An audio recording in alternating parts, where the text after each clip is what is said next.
But at least now it can't get much worse. But it did get worse. Well, well, well, how's it going, chat? Now, welcome to the world of Salari, or as I like to call him, no salary, because he is YouTube's saddest, brokest boy.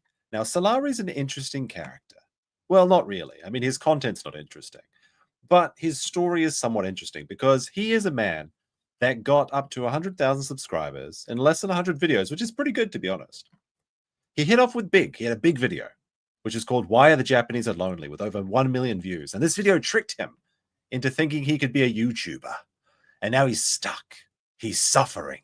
He's languishing because this job sucks. Being a YouTuber is hell unless you are huge. Not true. Not true. He had a banger. Is the world beyond saving? Salari. He had the playing as myself gender expression in gaming. This is the real problem, is he's playing Infinity Nikki, dressing up his cutie little characters instead of actually working. And he had one other, which was really good, which was, what was it called? Which was the financial domination one? I think it was this one, Why Being a YouTuber is Hell, where he convinces you that if you pay him something on Patreon, and then you withhold your donation, that is financial abuse. Just like you're financially abusing my stream right now if you don't hit the like button. But we never have seen his video, his biggest banger video, Why Are the Japanese So Lonely? Now, I was looking for a video essay today to watch because I love video essays. And I found this one, which is called, it's by Ryan the Omniscient. And it is when Netflix accidentally made a Christian movie. And this is about a movie that I have not seen called K-pop Demon Hunters or something. And I watched this to see if it was good for the stream. And this is actually a banger of a video. Like this, go check out Ryan the Omniscient, because he is actually a banger. Like waiting to be, you will not, but like this is a really good video and actually makes you want to watch this K-pop Demon Hunters now. So this movie, Why Netflix actually made a Christian movie, is really good. I really found it entertaining. I had no desire to watch this Netflix K-pop thing now, but now I do want to see it. And it's actually, he makes a pretty good argument. He makes a pretty good video essay. But Salari doesn't. So I decided to bang open my emergency. It's like, if no stream available, hit the gong. I hit it, and this is what popped out, and it was this video. Why are the Japanese so lonely? So I'm going to have to ask Max Mura, because he's the only Japanese person I know in Japan. Kitty says, here, take my financial abuse. Be right back. So we'll take a look at this. Well, we'll see if the problem is capitalism. I suspect that the problem is capitalism, but we'll see why the Japanese are so lonely. Apparently, yes, I misspelt Ronry, but let's check in with Salari. Let me know if it's muted and everything, and all the audio levels and all that stuff. Let's begin with the prologue. We got a content warning. That's always good. There's a lot of depressing stuff in here. Now, in the past, Salari has also content warning ideation. This man is literally offended if you think, or he's afraid that his audience might be afraid if you literally think. So not only is there a lot of financial abuse going on, but there's ideation. So trigger warning. Let's see what we can see. All right. Oh, so we got a little neon light here. It says, what is this? Sabishi neon no shitade. So, oh, is it shitade? I think so. Basically, it's like loneliness under neon lights. But I actually like the editing. This is actually kind of nice so far. There we go. Sorry. I'll make that like that. It's big. I want to remember what it was like to feel and to love and to laugh. I want to feel. Like, first of all, okay, we're opening. We've got this like retro style editing. Looking good so far. I actually like this aesthetic. You've got the fake VHR scroll that's going down. I kind of like this aesthetic. A lot of people do too. That's why it's so like it's so cliche at this point. But let's see where he's going with this. And this, I believe, is the monorail that goes into Tokyo. I'm going to try and we're going to like EFAP this. There's going to be a lot of pausing. If you don't like the pausing, go fucking watch it on Salari's channel. Okay, give him a like if you want. Look, I'm even going to give him one like but I might take it away before the video's over. We'll have to wait and see. So let's see. We live in a time where we are more connected than ever, thanks to the internet. Where sounds a little. Should we play on 1.5 or let's put it back to normal? His voice sounds a bit weird on 1.25. we're able to communicate with people all across the world instantaneously for seemingly no cost. Social networks, direct messaging, video Okay. call apps, and even email have ushered in a period of time where, regardless of where we are, we have the tools to connect with others whenever we want. So I guess the idea here is going to be that we've never been so connected, but we've never been so alone. And how ironic it is. We truly live in a dystopian nightmare. If you were alive in the 90s, these technologies felt almost like science fiction. The kind of things you'd only see in movies, but here it is now, and we barely noticed that the future had arrived. As fantastical as these ideas seemed back then, it was exciting to think that someday this technology would be available to us, but with little to no entry fee, with the exception that you're giving away personal data to marketing companies in exchange to use it. We would be. I mean, if you're not paying anything, then you're the product, yeah. But I think that the ability that we have to talk to anyone in the world is amazing, and I love it. Now, we're opening on a shot of Japan. This is Shinsekai in Osaka. Unfortunately, and this is actually really sad, this pufferfish is no longer here. This big, like, balloon pufferfish. You can see the Sutenkaku Tower behind there with the Hitachi things. I love Shinsekai. It's lots of fun. It's kind of like the dirty part of Osaka. There's a lot of, like, old retro stuff. There's a lot of drunk people there. And you see a lot of, some people call it like the slum of Japan, but it has this very cool place called Shinsekai. Which means New World, ironically, because it's now like an old part of Osaka, but it looks good. It's really photogenic. If you go to Osaka, definitely visit this area. You can play the festival games. You can go to Spa World. There's all sorts of fun stuff there. Able to live in a world where not only could we see loved ones in the flesh, but over a screen. Distance wouldn't be a problem anymore. However, this isn't the world that we got. And for many, those methods... Mum. So let's see. Mum is calling at 3 a.m. Are you coming over? Dominique. Wait, why is mum asking Dominique to come over at 12:34 a.m.? Dominique, you have your mother worried. Is everything okay? We missed you at Christmas Eve. Guess I'll see you tomorrow. XOXO. Like, if your mum's messaging you at 2 a.m., either you live in another country and it's a time zone thing, or this is just some guy that was making stock footage at 2 a.m. because he had nothing else to do. Also, you rat, Dominique, why don't you just call your fucking mum? She misses you. Of digital communication have become a bleak symbol of distance. Is that true? Is it really modeled after Coney Island? To complement one's life. The world has become a smaller place because of these advancements in technology. We have the ability... Here's a question. Should we make the world a larger place by removing the connections? For instance, should we be able to censor parts of the internet we don't want to see? For example, if there's some sort of Asian subcontinent I want to remove from the internet and never interacting with again, how would I go about doing this? This is a question. It's an open-answered question for the chat. To be connected to other via digital signals and hardware, but modern conditions have changed that technology from something that augments people's lives into a substitute. Consider that from when you're a child, you spend years... Okay, we've got some anime. So I'm going to pretend, well, not pretend, I'm going to assume that Salari is a big anime fanboy. That's why he's making this video about Japan. Even though from what I know, I mean, maybe he's been to Japan, but I don't know if he has. He's from the UK. I think he just looked up Japan birth rates or something and was like, oh, I can make a banger of a video for this. The boys in BreadTube are going to love this one. Is with your family. I don't know what anime this is from, though. But I'm sure one of you weebs in chat know. Go to school and create bonds with new people. You get to spend time with them on a daily basis and grow alongside them. These bonds feel like they'll last forever, but eventually you discover... All right, I hate this anime already because it's got like one pattern for the skirts. You notice this? How it's all like in the same thing? It's just one... It's like, there's just like nothing here. And they've just got the background as just this plaid flat. So this is a very lazy animation. That most of them don't. Boku no Picker? I'll check it right out. Okay. Eventually leave school to enter the workforce. Everyone goes their separate ways, sometimes to different cities or even countries. Leaving behind family and the bonds that we... Wait, did that say like no Zangyo Day? Times to different cities or even countries. Leaving behind... Wait, Sam, does this say no Zangyo Day? Today is no Zangyo Day? Like no overtime day today? I don't know. This is like Gyo, but I don't know what this one is. It's like Zangyo, right? I'm not sure. That means overtime. So like it's like no overtime day. Overtime is a big problem in Japan, though. I will say that. There are some things. I'm going to be judging Salari's knowledge of Japan and see how it goes. Love. What is this one? Love 2 times 4? I'm not sure about that. Behind family and the bonds that we spent decades forming. Communication technology was supposed to help us maintain these bonds, and to some extent they do, but its value pales in comparison to the sense of community that you once had. Our bonds start... I mean, this is the reverse for me. To be honest, I had a pretty small friend group in high school, like 4 or 5 people that I knew very well. Everyone else was just like an acquaintance or something. I feel like I have more friends as an adult. So this is actually the reverse of what Salari is describing here. It may be related to the part of his life just being very sad and constantly inside and alone. Fading, and your day-to-day life is to blame. This isn't your fault, though. Jobs are artificially scarce to protect the bottom line of corporations. Wait, jobs are artificially scarce? Is De Beers hoarding all the jobs so that they can pump up the? I'm not sure that's how jobs work. I think jobs exist as long as there's a market for whatever that industry is. What do you mean artificially scarce jobs?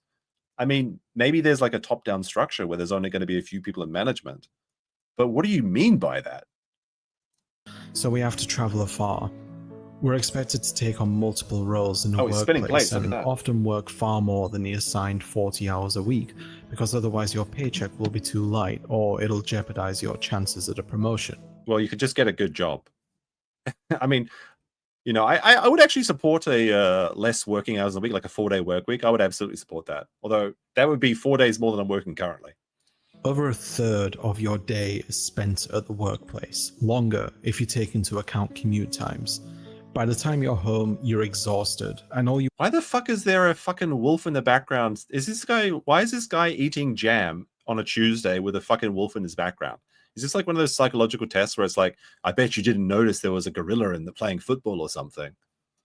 you want to do is eat, sit in front of the TV, and maybe play a game to pass the time. Then wait a second. Hold on, go back a second.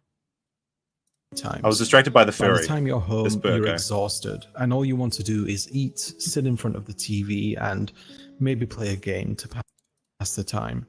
Not necessarily. I mean, some people return home exhausted and they just want to eat and fall asleep. I mean, manual labor jobs, sure, they can be very busy, but like a lot of people go through, finish their workday, and then they go out and they see friends, or they go to the gym, or they do their hobbies. I mean, yeah, if you got like a shit job or just a very demanding job, like a very stressful job, yes, but I don't think that's the majority of people that are coming home exhausted and they have no time for anything else but eating and watching as the furry guy raids their fridge. I don't agree with this.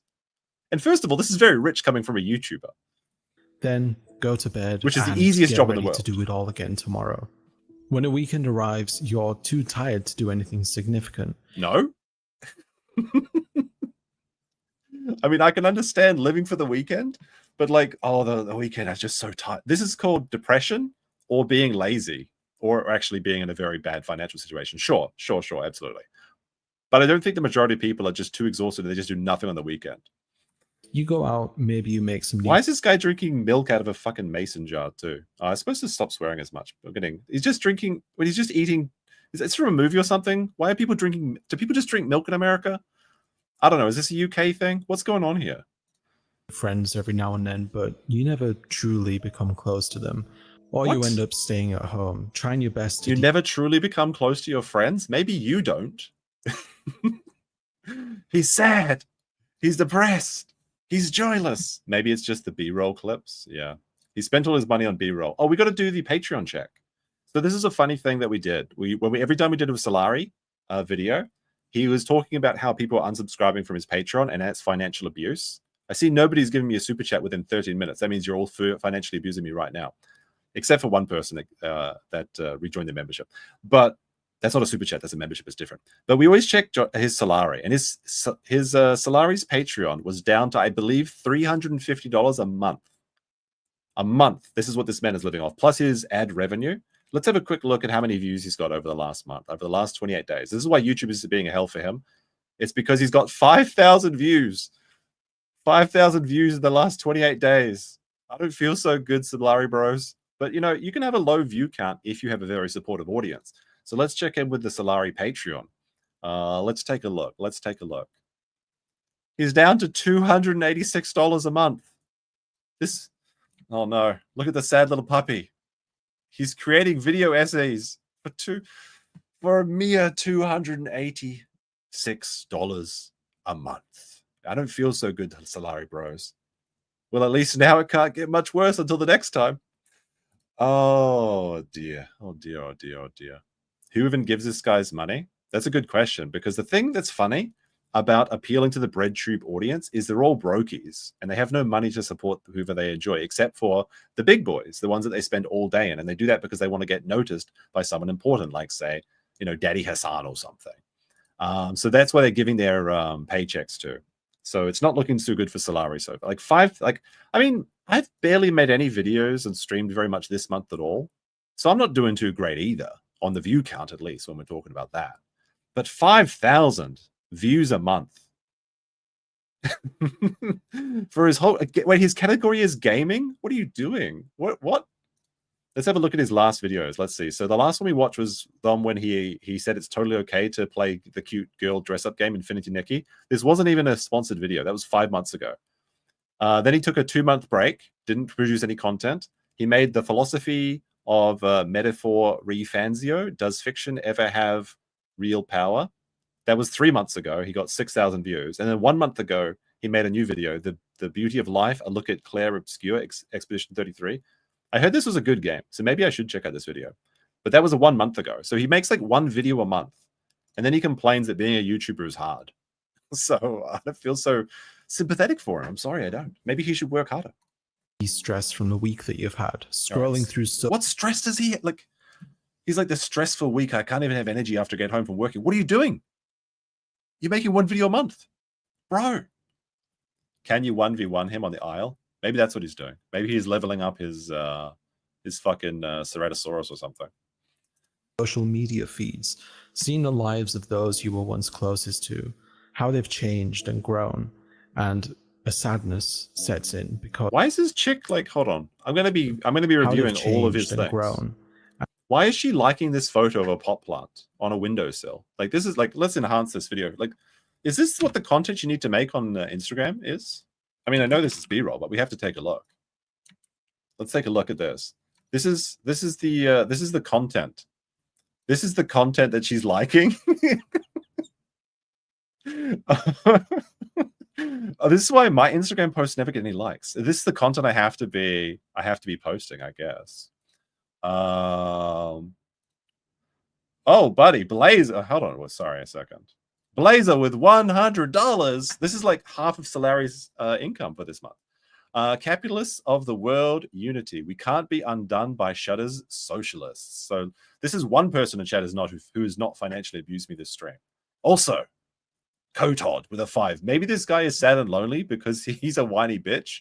Well, we kind of figured that out when he was playing the girly games thing. But thank you very much. Big support in the first 20 minutes. See, this is what you have to do, is make fun of brokies. That's the way to make money in life, apparently.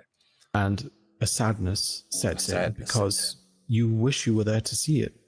You wish that they didn't have to leave. You wish that you didn't have to leave. You wish you weren't alone. What's the part about Japan? Where's the Japan part? Oh, here we go. Anata ga hitori deru. You live alone. So he's plagiarizing. Is this Ghost in the Shell opening, basically? I think. I mean, it's pretty like cliche for a Japanese opening, but isn't he a gooner? I guess we're gonna find out. I wonder if any of my B-roll is going to show up in this video, because I do a lot of B-roll for Japan. So let's find out. This is, I believe. Wait a second. Is this Tokyo? I mean, this could be Odaiba, but there's a bridge that looks exactly like this in South Korea. This is a growing problem. No, it's probably Tokyo. It's probably Tokyo Bay, Odaiba, but I'm not sure. I'm gonna be every single piece of B-roll. I'll be coming up with a fine comb. Around the world, despite the fact. All right, this is Yokohama.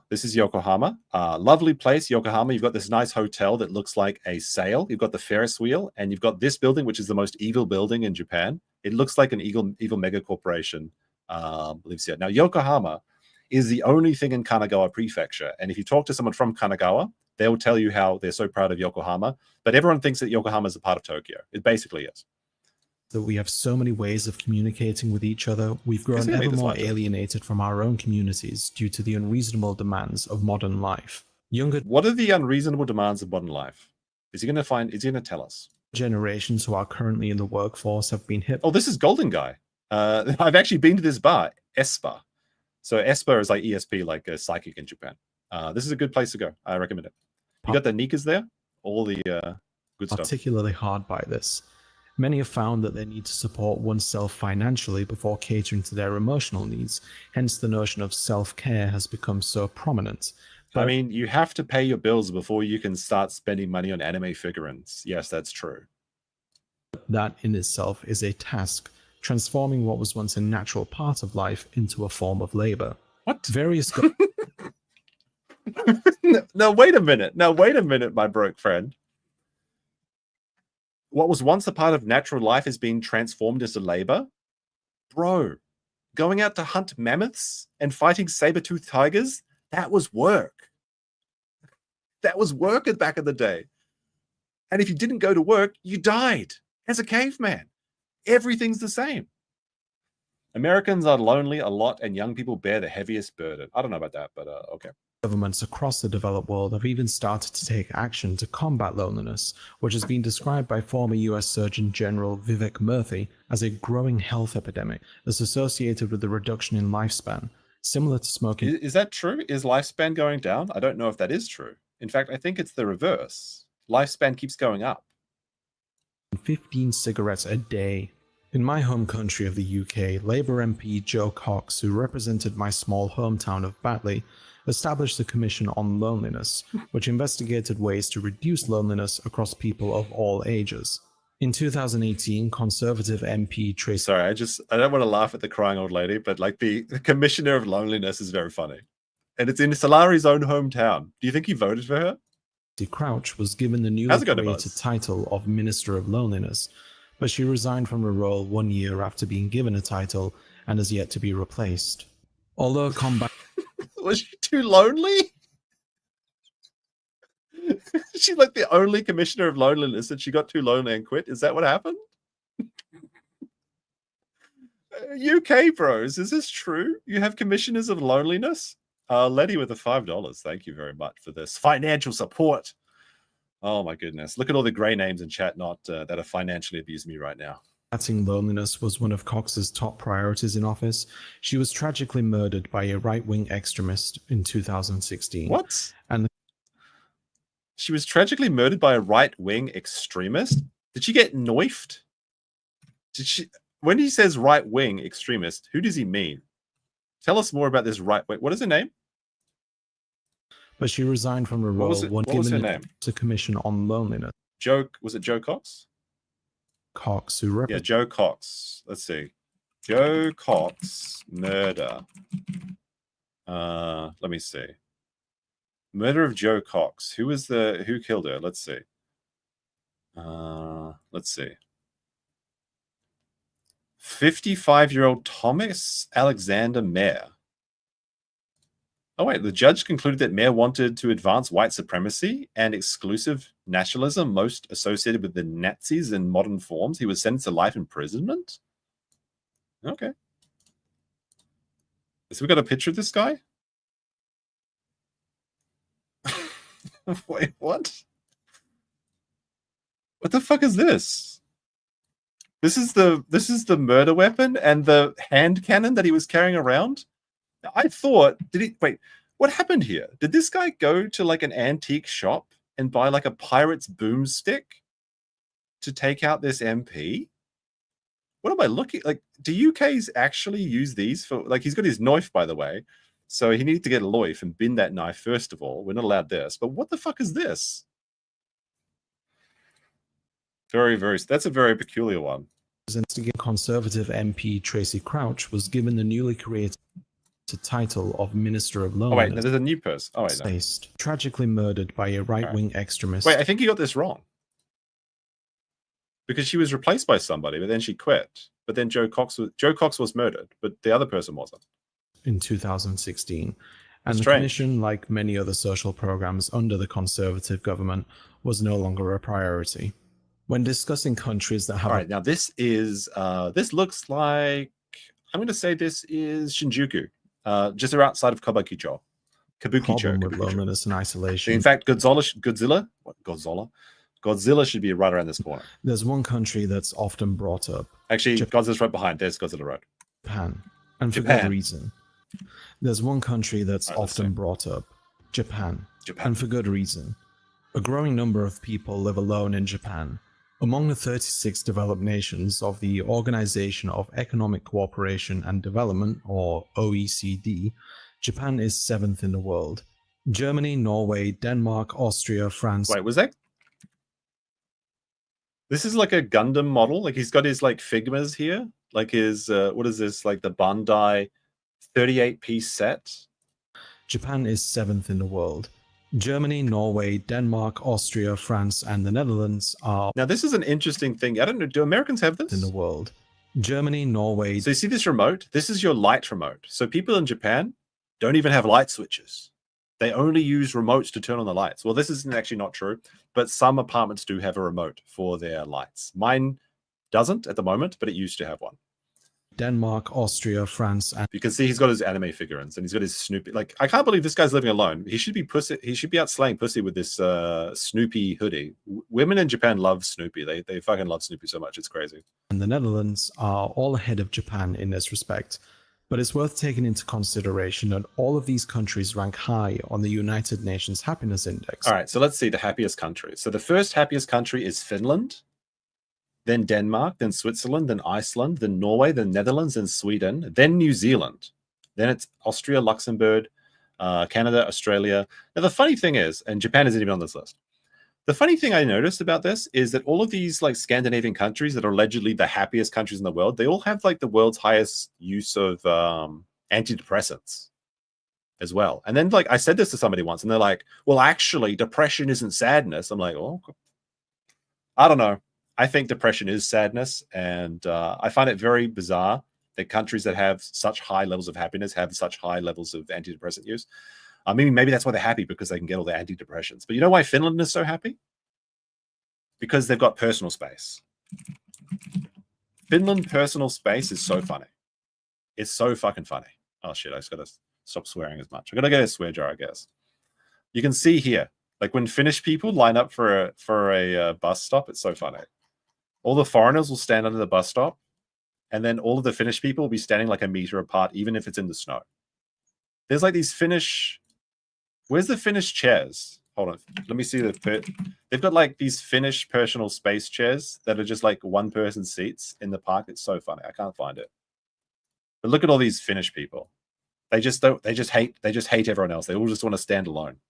But I guess that's why they're so happy, is because they're far away from other people. Which is strange though, because you'd think that if this is about loneliness and loneliness makes you sad, Finnish people are always alone and they seem to be the happiest apparently. That's very weird. Doesn't seem to track. Whereas Japan is one of the lowest among developed countries. So South Korea is slightly higher than Japan, which is very funny. Peru is slightly unhappier than Japan. I'm not sure about that, but okay. With higher standards of human rights at rank 62. In this video, we will explore the various factors that have contributed to the social and financial issues plaguing Japan. How in the absence of human connection and intimacy, markets have manifested... Oh look, it's the waifu industry. Let's see if that plays a part in it. ...to fill this gap in ways so personal that it's hard to imagine.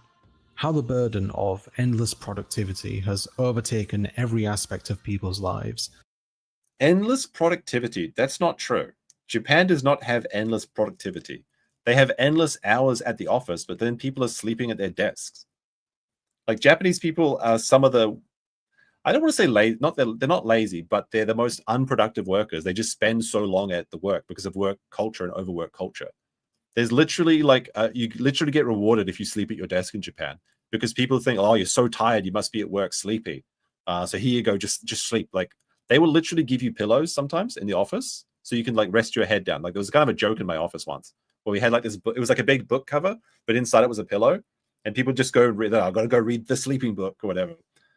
So like there's definitely a lot of problems with it, but like the productivity, I disagree with that. Really disagree with that in a big way.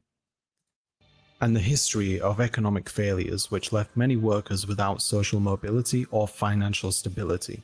Later on, we will look at the people whose lives have been potentially irreparably damaged by the demands of late-stage capitalism. He said the magic word. Late, that's one. The capitalism count is now at 1. I got to keep this. You know what? We'll hold on. Where's my calculator? My capitalism calculator. We'll put it at 1. There we go. I'm going to see how many times he says it through this video. and the growing amount of lives tragically lost due to stress, hardships, and solitude. Let us look at why the people of Japan have found themselves under neon loneliness. Apart from him being wrong about basically everything, Loneliness Under the Neon Lights is kind of a good title for a video. Oh, education, kyoiku.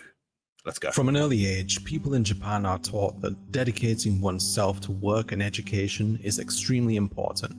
Schools operate for around 6.5 hours a day for 5 mandatory days a week.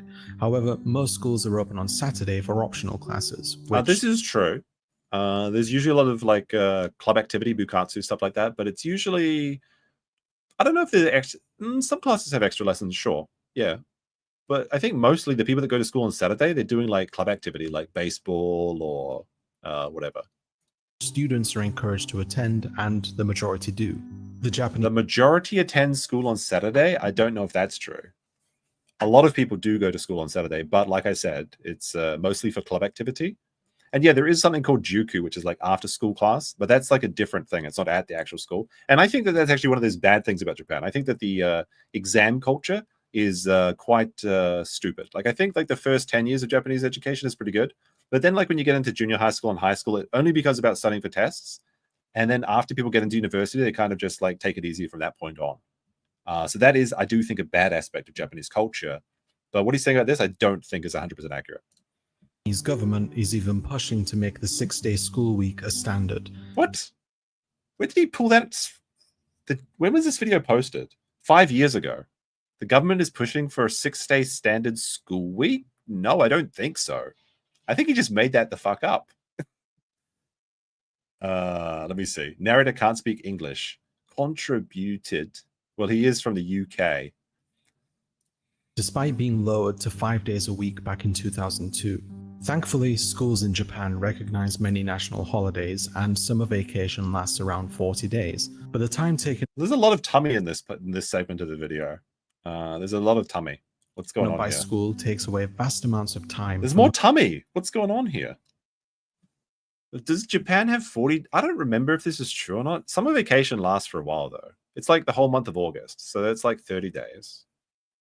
I don't know. I think it's like 3 weeks. I don't think it's 40 days. It's like in a row. That doesn't sound right. I mean, I can't remember because I haven't worked in a school for a very long time.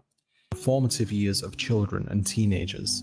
Students are also encouraged to join after-school clubs, which can be beneficial to socialization. Yeah, basically every kid in Japan joins a school club, bukatsu, and it's kind of a joke.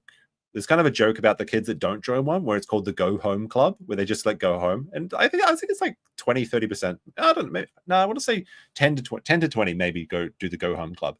But basically everyone joins like a club, like and clubs will be like literacy club or music club, baseball club, sports club, things like that.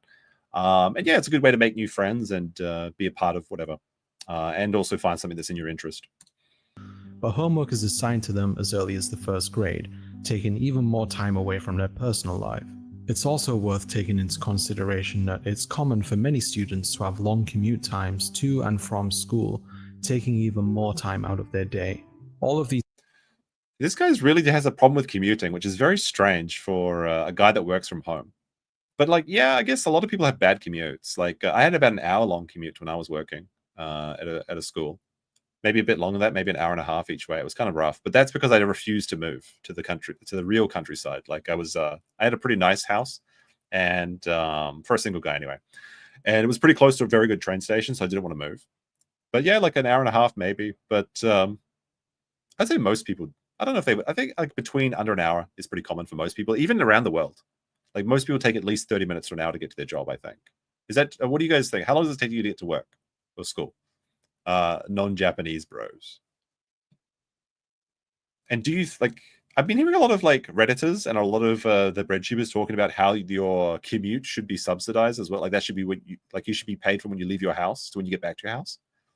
But I mean, if that was the case, like if life was like that, I would take a long time to get to work. These factors can make it harder to form friendships, and even... This is true as well, that most kids live in walking distance of a school. Most kids either walk or bike to school in Japan. A lot take the train as well. But definitely, I believe I think your elementary and junior high. No, wait. Elementary school is based on where you live, so you have to go to a close one near you. I'm pretty sure my friends that have children have told me that. I think from junior high school, you can do the entrance exam and go to a school that's far away. And some people choose to go to more further away ones for, if they're better schools or they don't pass to get into the close high school. So they have to go to one that's further away. Relationships among older students. Japan has a more formal approach to communication compared to most countries. Does it?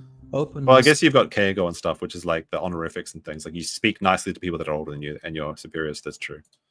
About one's emotions isn't necessarily discouraged, but avoided.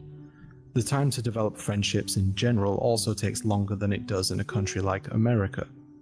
Outside of school, I don't know if maybe like Americans are seen as overly friendly, and you talk to random people on the street in America. I don't know if that's true though. Like the time to make friendships is longer in Japan. Definitely not for people in school. I don't know for the workforce. I don't think so. I mean, I wouldn't know. Like because I don't know what it's like to live in America or the UK. But I mean, the time to make friends, I think is the same. Like in my personal experience, I think it's about the same. Trying to think, but like when you're an adult, you don't make that many friends. Like you make like 5 to 10 friends in high school, and then you make 5 to 10 friends in university, and 5 to 10 friends when you're in like, and I'm talking about like close friends basically. And then when you're in a working thing, I don't know about that. Like I think it's just making stuff up, and because it's like Japan, people are just like, oh, so true, so true. Many elementary students spend a vast majority of their time with a parent, most often their mother, and there's little importance given to playtime, especially with peers the same age as them. What? No, that's not true. That's not true. That's not true at all. What are you talking about? There's like playtime. There's like what do you call it? Morning break, playtime, after school. People go to parks and things. I mean, it depends, of course, on the person. But no, I don't agree with this at all. What are you talking about? This is just made up. Now, there are a lot of Japanese people that spend time with their parents a lot. And specifically, I think there's a lot of daughters that hang out with their mothers. Apparently, that's like a cliche in Japan. If you've got like the daughter-mother friend combos well into their adult years and things like that. You know, they're like mum and daughter going around doing stuff. But I couldn't tell you about that because I'm not a mum or a daughter. They cannot see All right, work, shigoto. outside, living in a very closed, very small world. Only working is existing. Japan has a notoriously grueling work culture. Yes, now this is true. There's lots of overtime and there's lots of power harassment. They call it. Wait, do they call it that? I don't even remember now. Like power hara. They're just like shortening English words to make them sound like spooky or interesting. The aftermath of World War II, the country has had an intense focus on strengthening the economy, and later on it developed a focus on personal growth within one's career, so they can attain financial stability in the hopes of someday getting married and making a family. So is that different from any other country? Like every country focuses on trying to get more money so that you can have a financially secure future. Like having a family. Yes. And like Japan is one of the most livable countries, honestly. Like the price of living in Japan is super low. Now the pay is quite low as well, comparatively. But it's very simple for a single person to live in a city like Tokyo, Osaka, or Kyoto, and live by themselves and work and start joining the workforce. But a lot of Japanese people live with their parents until they get married anyway, so they don't even pay for rent until they're like 23, 24, 25, something like that. Time has progressed though. Much like the West, the demands of the Japanese workplace have increased to the point of endangering the lives of workers. In many workplaces, it's expected that employees only leave once the boss leaves. This is true in a lot of offices. You're not supposed to go home until the boss leaves, which is stupid. And I never followed that when I was in a corporate environment. It's impolite to leave before any of your colleagues do. Convenience stores even sell clean shirts for those who haven't had the chance to go home. I'm not sure if that's why the convenience stores sell the shirts. It could just be because it's convenient. Maybe that's why the convenience stores have them, but I don't know. I just thought, yeah, you can buy socks at the convenience store. It's kind of a meme, but I'm not sure how many people actually buy the convenience store clothes. But I mean, the convenience store clothes are about the same price as going to like a Uniqlo shop or something anyway. Over a fifth of Japanese workers work over 80 hours of overtime a month, usually unpaid. 80 hours a month. I could actually see that, yes. And Zangyo overtime is almost exclusively unpaid in Japan, which is terrible. And it's one of the things I dislike about Japan immensely. 1 in 10 workers clock in over 100 hours, and on average, Japanese workers use only 50% of their annual intake. Wait, hold on a second. Let me just think about that for a second. Usually unpaid. 1 in 10 workers clock in over 100 hours. Wait, 100 hours though, a month? That's like, 16 hours? No, it would have to be 18 hours a day? Wait a second. I actually agree with this. I think they're unpaid. I don't do unpaid overtime. Wait, isn't 100 hours isn't that like, wait, am I wrong? Like, so 40 hours a week is 80 hours a month, right? Wait, no. Oh, fuck, I'm being stupid. Sorry. I'm being really dumb. Never mind. So wait. The given month is usually about 4 weeks. So then you're usually doing like 120 hours a month. So it's like, what, 6 hours of overtime a day? Is that right? 6 hours a day? So you're working, 14 hours a day? That doesn't sound, I don't think so. No, 1 in 10 people are doing that? I don't know. Maybe people are not clocking out or something. I don't know about that. And on average, Japanese workers use only 50% of their annual entitled leave, averaging to only 8.8. Oh, wait, hold on a second. Did he say that they were working 100 hours a month, or that they were working 100 hours of overtime? So then they'd be doing their original overtime. I mean, their original work, 40 hours a week, plus then the extra, like almost like 1.8, right? Hold on, let me see what he said. Days, hours of overtime a month. Yeah, he mean overtime. These workers work over 80 hours of overtime a month, usually unpaid. Yeah, he's specifically talking about overtime. 10 workers clock in over 100 hours, and on average, Japanese workers use only 50% of their annual entitled leave. This part's true. Japanese people hardly ever take their paid leave, and it's really bad. And when you leave a job, they don't pay you out your unpaid leave, which is a mistake that I made. 8.8 days. Many people in Japan are literally working themselves to death. There's even They're not working themselves to death as much as they are drinking themselves to death, because what they'll do is they'll stay until the boss leaves, and then they'll go to drinking parties until like midnight, and then they'll start the whole cycle again every day from like 6 a.m. This is specifically like a big city, Tokyo, Osaka sort of thing. And that is pretty stupid. But I'm not sure about working themselves to death, but definitely drinking themselves to death. Term for it, karoshi. My math out mathing? Wait a second. You're never supposed to do math on stream. That's always a problem. So you work 40 hours a week, right? And there's 4 weeks. There's 4 weeks in a month. So you work 160 hours normally. So then, okay. You guys are right. Which 191 people died from in 2016. Wait, 191 people died from overwork? Karoshi, which 191 people died from in 2016. That sounds like a lot of people, but it really isn't. You have to remember there's 130 million people in Japan. How many people died from choking on family chicken? Probably more than that. I mean, not that I'm saying this is good, but that's like a big scare. It really isn't when you look at the amount of people that actually live in Japan. The majority of them died most commonly from heart attacks, strokes, and even starvation.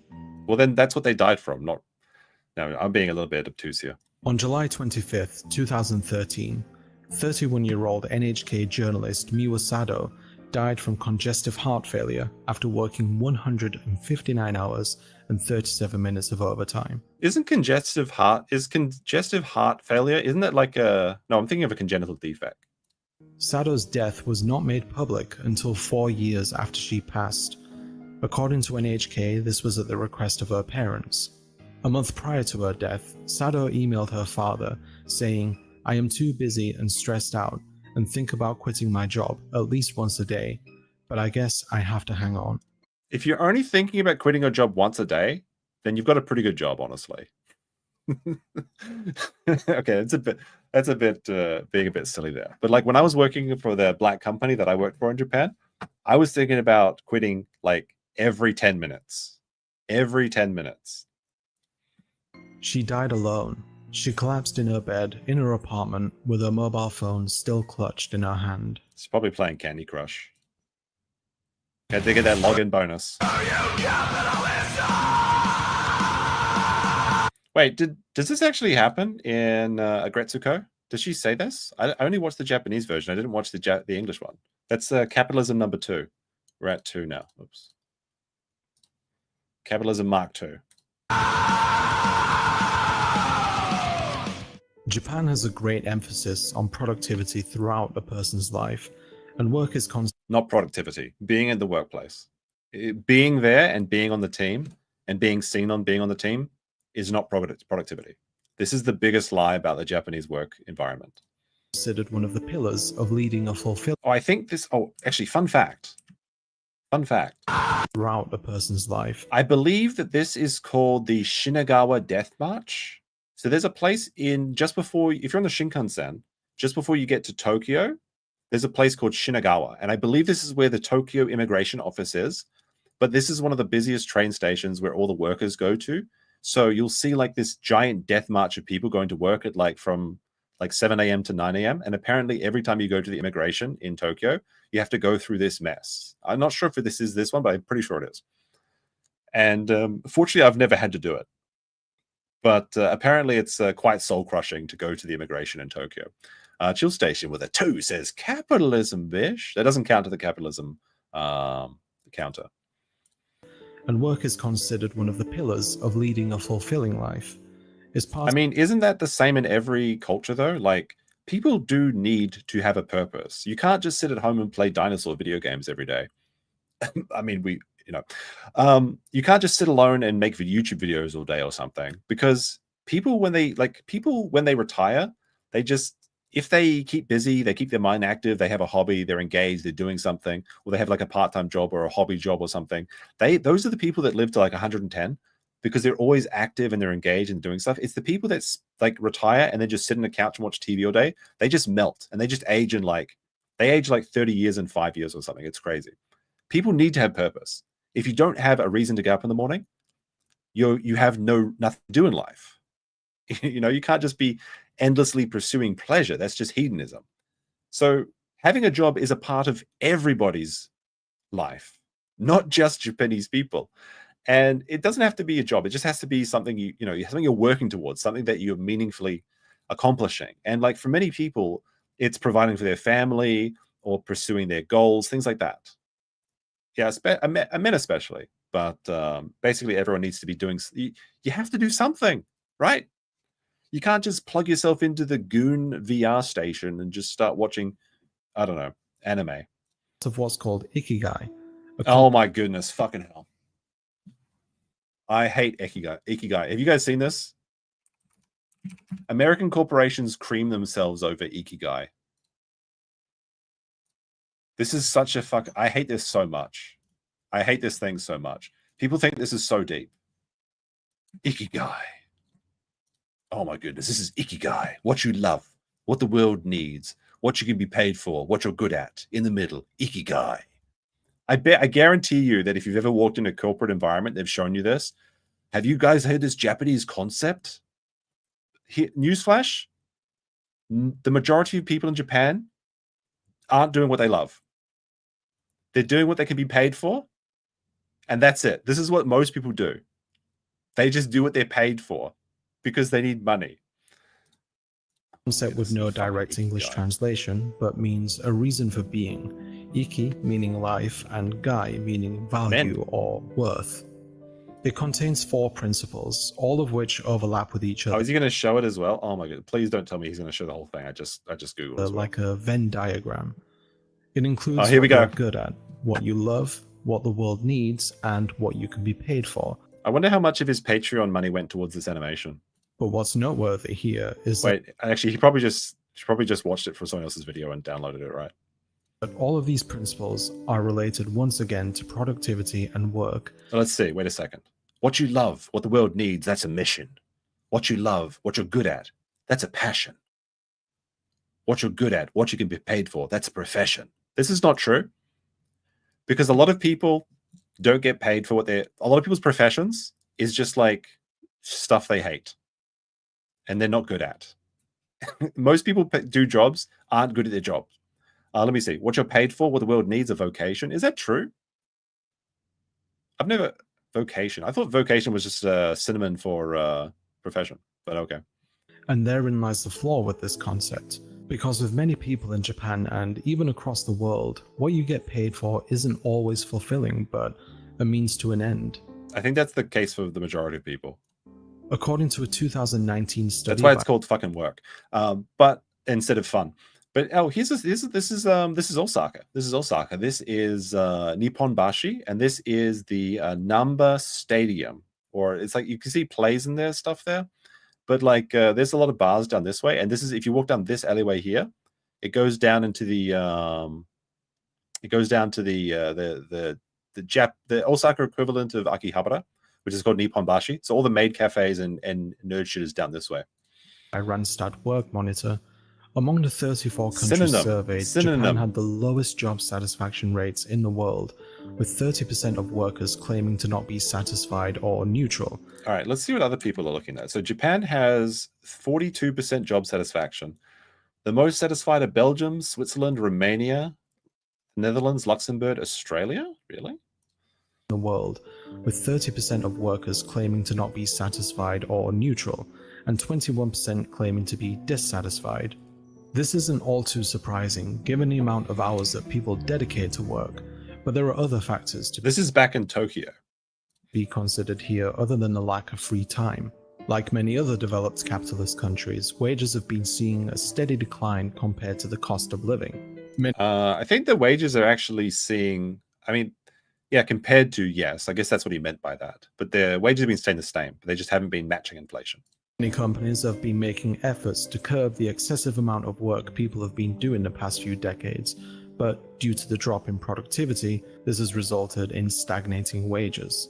Alongside this, permanent employment, or seishan, is becoming increasingly uncommon. Now this is back in Osaka. This is the tunnel that leads you to the anime stuff, just south of Nippon Bashi. And moving towards temporary or non-seishan work, leading people to feel that there isn't enough stability in their work for them to consider meeting a significant other, settling down, or even starting a family. Yep, this is a big problem with Japanese not starting families, is that a lot of people are boning in Japan, as evidenced by the love hotel industry. But yeah, overwork is one of the reasons people are saying they're not having families.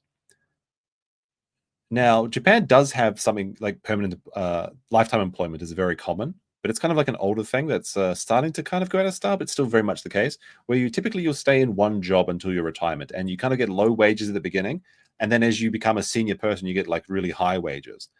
So if you're staying the same thing for a long time, you actually have very good pay. If you want to switch around, like Western people are more common at switching jobs every 3-4 years, that'll keep your wages very low in Japan. So young people that do that tend to find that they have lower wages. Unsurprisingly, when a human need remains unfulfilled, a gap in the market is created. What does he mean by gap? Asian relax. Is these the gaps he's talking about? The massage place? Community cafe, Kirari. It's a dating cafe. And companies in Japan, both big and small, have leapt at the opportunity. Oh, this is Gatebox. So this is the funniest thing. Let me see. Hold on a second. Gatebox. Here it is. Yes. So Gatebox. Gatebox was this really funny thing that we've seen before. Basically, this Japanese company was like, let's start selling digital waifus. And this company, it's like you've got a chick in a coffee machine. It's like a little hologram girl. This is from like 9 years ago. So they were ahead of the curve. Let's take a look at the Gatebox girlfriend. So basically, she controls the air conditioning and turning on the lights and stuff. But then she also rings you while you're at work and asks you how you are. And it's basically just your anime waifu. And there's one guy that married his Gatebox, as I recall. But then Gatebox as a service has been discontinued. So his wife literally got 404'd. He literally got married to this. This video is so sad too. Bring your... Thank you, coffee machine. I'm going now. See, like, we'll just watch this. We'll just watch this. Have fun at work. Oh, this is so depressing. Come home early. Why? So you can stick your dick in the coffee machine? What is going to happen if he comes home early? He needs to stay out late and go to the fucking club or go to the bar or something and meet somebody. Like, this is actually an evil company when you think about it. It's like, we're just making lonely people happy. No, you're making lonely people not address the causes that are making them lonely. I'm heading home now. Yay! So she turns on the lights and the air conditioning for you. Oh, he remembered his umbrella because his girlfriend told him to.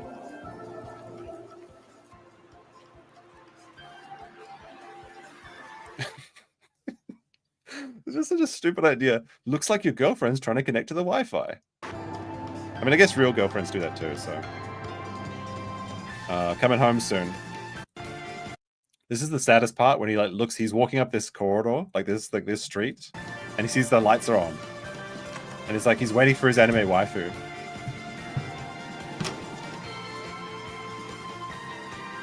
It's like running to like see her.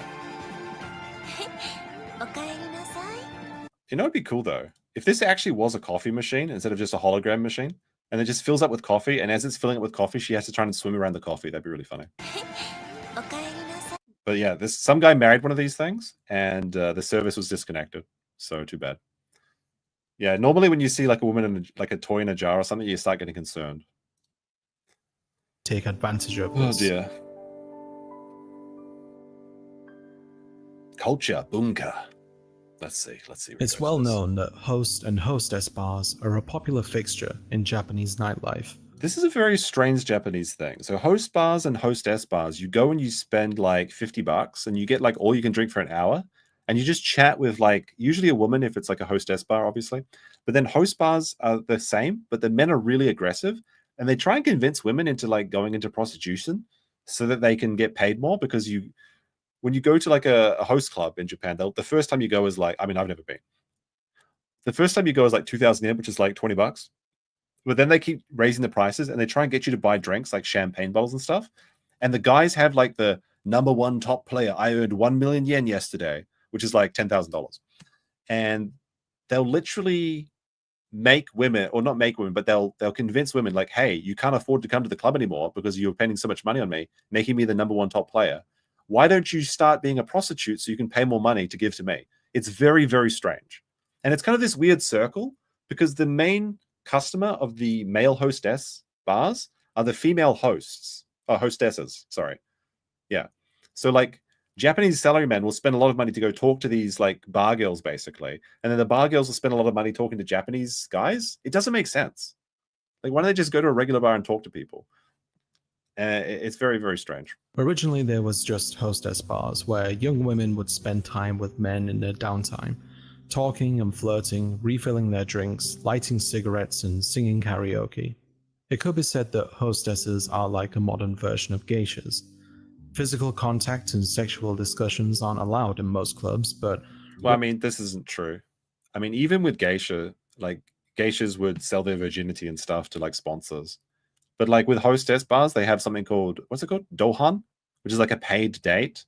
So the idea is you go and you spend a lot of money with the attractive woman, and then maybe she goes out on a paid date with you. It's like sugar daddy or whatever it is. 200 Studio with a 2 says human marriage end and wife human marriage end with wife disconnecting service. Yes, indeed. Red light district versions of these clubs do exist, known as seppu kyabakura. Host clubs, the male counterpart to... Yeah, so all of the hosts are like really effeminate as well. Recently, an Australian policeman got in trouble because he said that all Japanese men looked like women, and he was talking about hostesses. Host bars. And he's not wrong. These do look very effeminate. Actually, another Australian got in trouble today. Where was it? Where did I have this? Hold on a second. I have this somewhere. Oh, right. I know where it was. It was... what's that guy's name? I know I have this. Basically, a Japanese guy went to a cemetery, and in Japan, you leave offerings and stuff by your... here it is. I found it. So this guy went to a cemetery. Australians keep getting in trouble everywhere they fucking go. So this guy went to a cemetery. There's a cemetery here. And for some reason, he decided to film this. Whole bunch of dead people. Oh, look at this guy. Full can of Kieran. So you see here, someone's left behind some drink for it's like an offering, and he's just like, "Oh, mate, a full can of Kieran. Don't mind if I do." He's just like, "I'm gonna just drink this dead person's drink." Like the family leaves us behind, so like, "Oh, but daddy used to love drinking Kieran. Let's leave a can of Kieran next to him." And I actually don't know what happens to these. I think the priests drink them. Like somebody collects them all and drinks them. Is this Hayden Overlord? Yes, it is.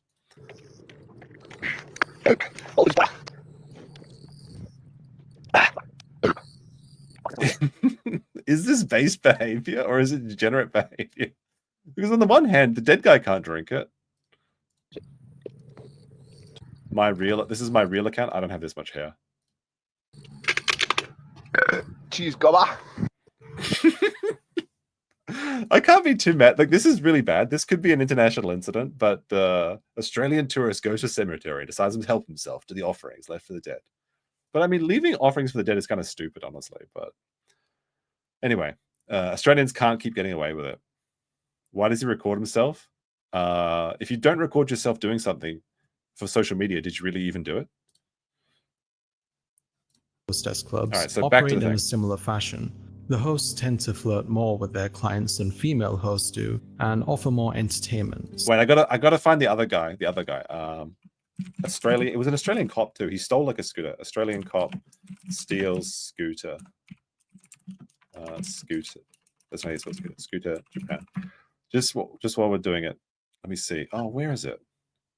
Cairns police officer Noel Davis investigated after Japan crime spree. Let me see. Yeah, this one. Where's the video of it? I've got the picture. It's not funny without the video. It's not funny without the video. I gotta find this. I'll let the video play while such as performing magic tricks, dancing, or even comedy skits. Wait a second. They're doing magic tricks? That's my move. What magic tricks are they doing in the club? Hey, love, you want to see a penis disappear? Oh, no. These clubs have existed for a long time, though. I knew as magic early tricks as was a the good way to meet 60s, women. And Japan's culture of hosting guests existed long before these, with the aforementioned geishas. In the past few years, maid cafes have also become a popular fixture in Japan. Hey, look, there's nothing wrong with going to a maid cafe if you have a friend with you to make it not weird. But it's super weird if you go by yourself. All right, I found the guy. There's also by the cholesterol guy. He's always posting like people being naughty in Japan. This is the Cairns cop under fire.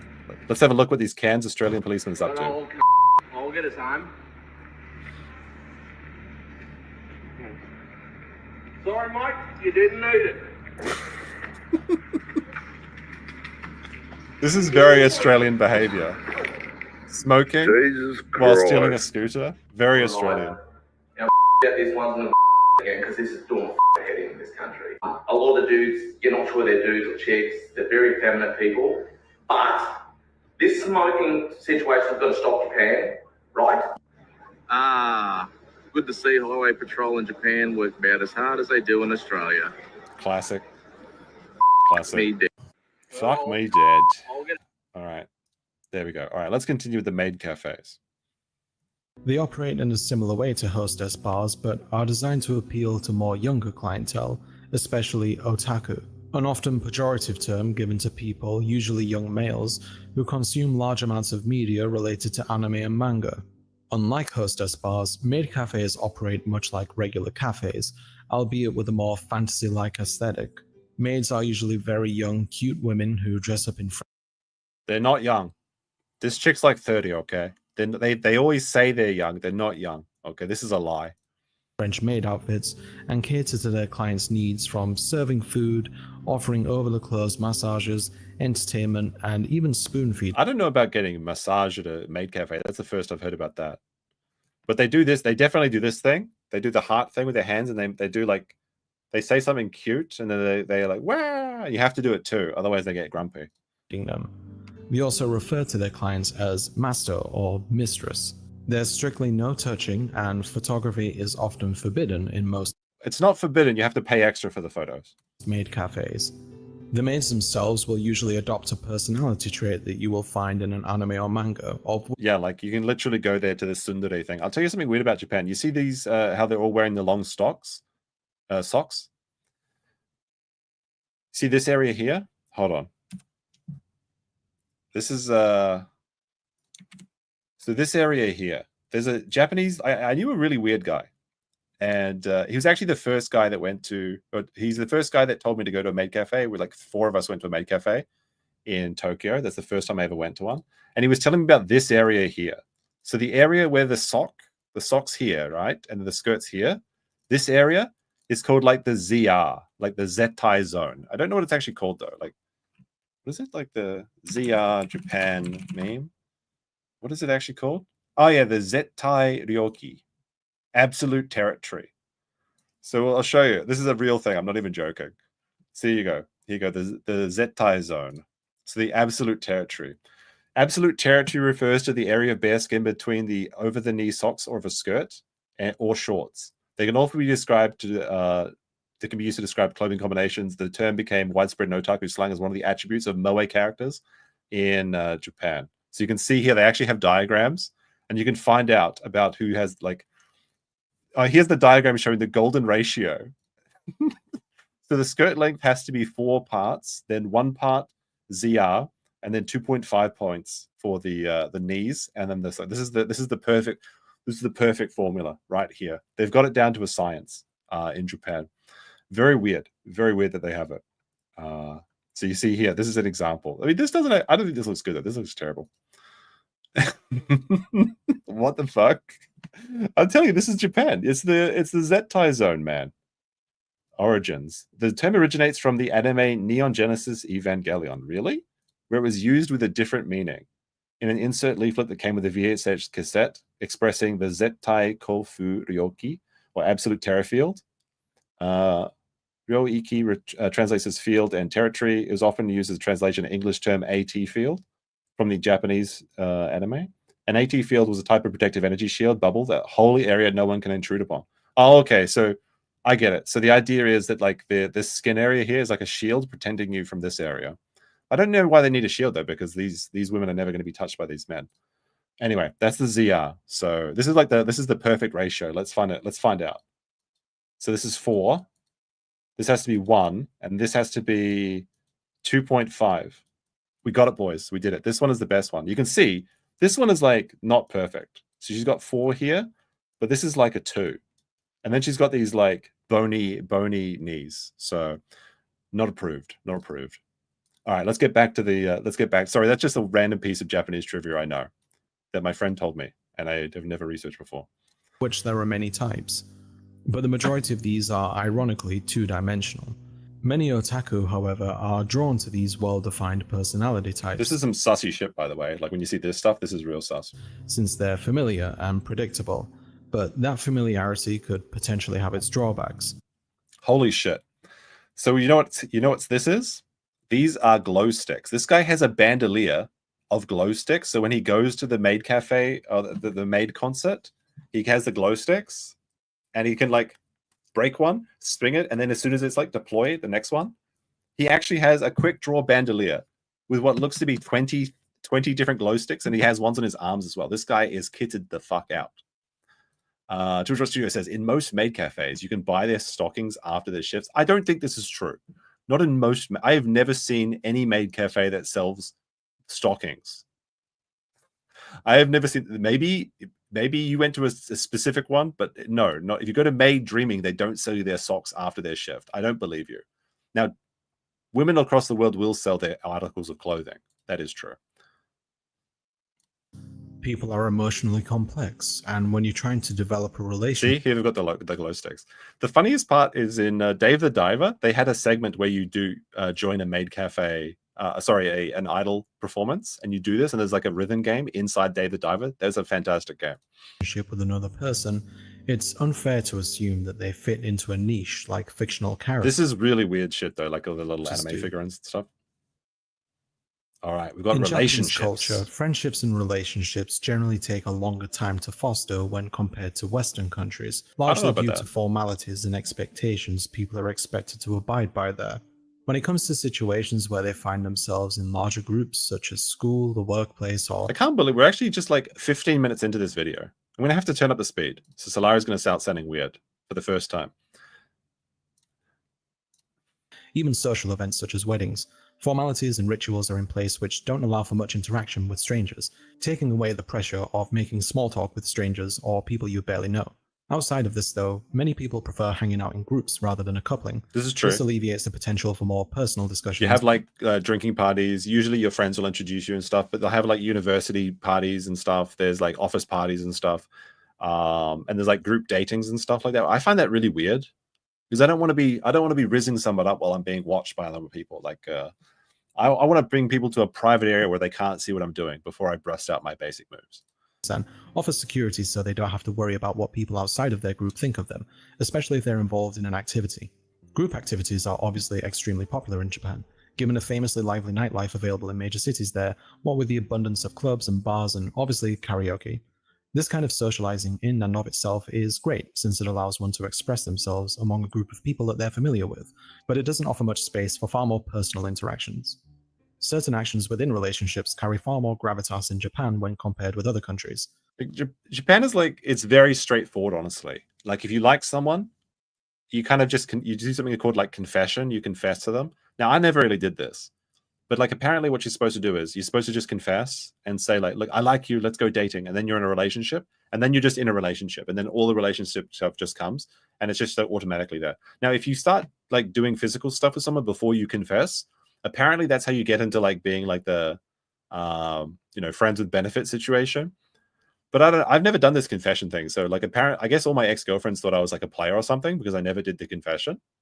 I don't know. Well, I mean, I've never even seen a woman before in my life, so it doesn't even matter anyway. This is just a made up story anyway.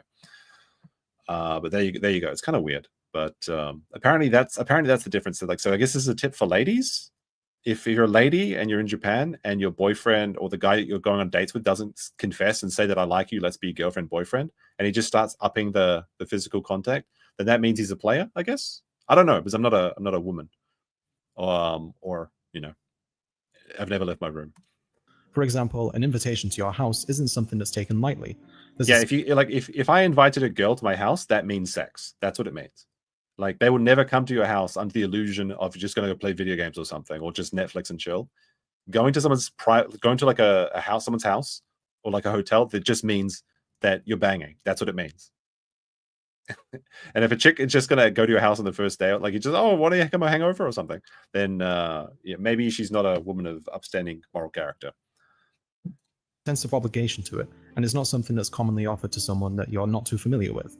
Apparently Sam confessed to her boyfriend. That's interesting. I'd be curious to know how you guys actually met then, but don't tell us in the stream. Keep that private. Just tell me privately sometime. Such as exploring one's emotions and desires is another thing that requires a relationship to have grown significantly before they're... It's kind of weird that Salari has a lot of high school footage as well. Like this is like, I would never, I don't think I've ever put in any high school stuff into my videos when I talk about anything. I find it strange. He's like, so he went out like, let me find Japanese classroom. All these teenagers confessing their love. It's a bit weird, honestly. Unless you're specifically talking about like making a documentary or something about a school, I could see it. But like, this is kind of weird. Brought up. As for entering a romantic relationship with another person, there tends to be far more commitment to getting to know his hero is vouched before expressing any desire to take it to the next level. Some people will go on dates beforehand, but unlike dating in the West, physical intimacy isn't considered a desired part of the process, other than holding hands or perhaps a hug. That's kind of weird thing in Japan is like there's like very little public displays of affection. And it can be really strange to go from like not even hand holding, being like a kissless, hand holdless virgin or something, to straight being in a relationship is very strange, like ramping up after the confession. But it's very, very straightforward, as I'm saying. I would say it's faster than American dating, honestly. I mean, I don't know. I only know from movies, but like... is only really done in private, since the Japanese aren't big on public displays of affection. Once they've reached a certain point, there's kokuhaku, otherwise known as a confession of love, something which, if you watch anime, you might have probably seen. Do you think this guy watches anime? In the context of hetero relationships, the man is most commonly expected to... In the context of the only relationships, deliver this confession, but it's not uncommon for women to do so too. It's There you go. Apparently women do it as well. So Sam is perfectly normal. daunting idea to Westerners, but one of the people in a relationship will outright tell the other person that they love them and that they wish for them to be their girlfriend or boyfriend. Will you go out with me, Nagisa? I love you, Nagisa. What is more cringe, watching anime with the dubs or being a socialist? I want to spend every day of my life together with you. Although this may sound drastic, it's worth noting that even though Westerners have some leeway in how we express how we feel about someone, such as telling them that we like them, the Japanese don't have any such term that can convey a feeling that sits between romantic interest and outright love. Is that true? I guess maybe. Like, there's basically two ways to say like in like a relationship ways. There's like suki, like, oh, suki does. And there's like aishiteru, but it's very rare for people to say that. So I guess that's true. People don't really, there's a lot of stuff is omitted in Japanese. It's a language thing. Unfortunately, many young people in Japan simply have little to no interest in dating or having children. According to a survey from the National Institute of... Except for like, this is a bit of a meme though, because like I guess we're gonna go into like birth rates now, because the birth rate in Japan is actually fairly similar to the birth rate for Americans. Well, for white Americans, I believe. Let me have a look. Hold on a second. The birth rate in Japan is 1.15, and you need 2.1 to have replacement rate. For American women, well, white American women specifically, it's 1.47. So it's higher in America, but it's essentially not that far apart. Now, the thing is that you never hear about is Korea. South Korea has a birth rate of 0.75.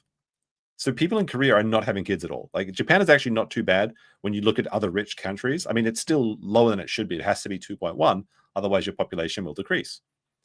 So it is a problem. But like, when you compare it to other countries, it's not like the crazy situation. But the only thing you ever hear about is, oh my goodness, Japanese birth rates. Oh, it's, you know what I mean? People go fucking nuts for it. But then, like, if you say South Korea is literally half of what it is, well, no, it's essentially half, yeah, of Japan. I mean, there's the math again going, but yeah, anyway. Population and social security research. The Korea's fucked though. Like, Korea's really fucked. Like, there's like a war between the genders now. Like, women are the 4B movement or something like that. I don't know. I have to look into that. 70% of men and 60% of women aged 16 to 34 are not married and not in a relationship.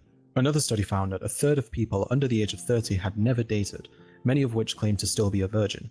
And according to the Japanese Family Planning Association, 45% of women aged 16 to 24 were not interested or even outright despised the thought of sexual contact, and 25% of men felt the same way. Because of 3D PD, of course. They've got their 2D. Is this where he's going to go with this? The 2D is better than 3D? The Japanese media have even come up with a term for the diminishing interest in sex, Sekusu Shinai Shokugun, or celibacy syndrome. The popular... This is not true. A lot of people in Japan are boning. That's why they literally have places where you can pay to rent a hotel room and go bone. They're not having kids, but people are boning. And it's not like all Japanese. It's people in Tokyo are not having kids. That's what the thing is. People in Tokyo are not having kids. People in the rural areas and the poorer areas are having children. Maybe not like the little mountain towns, but like the Yankee zones, that's where the people are having the kids. Those people have like 5 kids. Yankee is like a type of very energetic, very sociable, very fun Japanese that usually doesn't go to university. They usually drive K trucks and they work in manual labor and stuff. They're actually very based. They're the most friendly people I've met in Japan. Population in Japan has been on a consistent decline for years now. In 2012, fewer babies were born than any year in recorded history. This was also the same year in which the sale of adult... But he made this video 8 years after that. So that means birth rates are increasing since 8 years after he read that statistic. But people will just believe this. I remember seeing something on Twitter, like someone posted a picture of like a white baby in Japan. And they were like, because Japanese people have never seen a baby before, if you just go there with a kid, they'll be...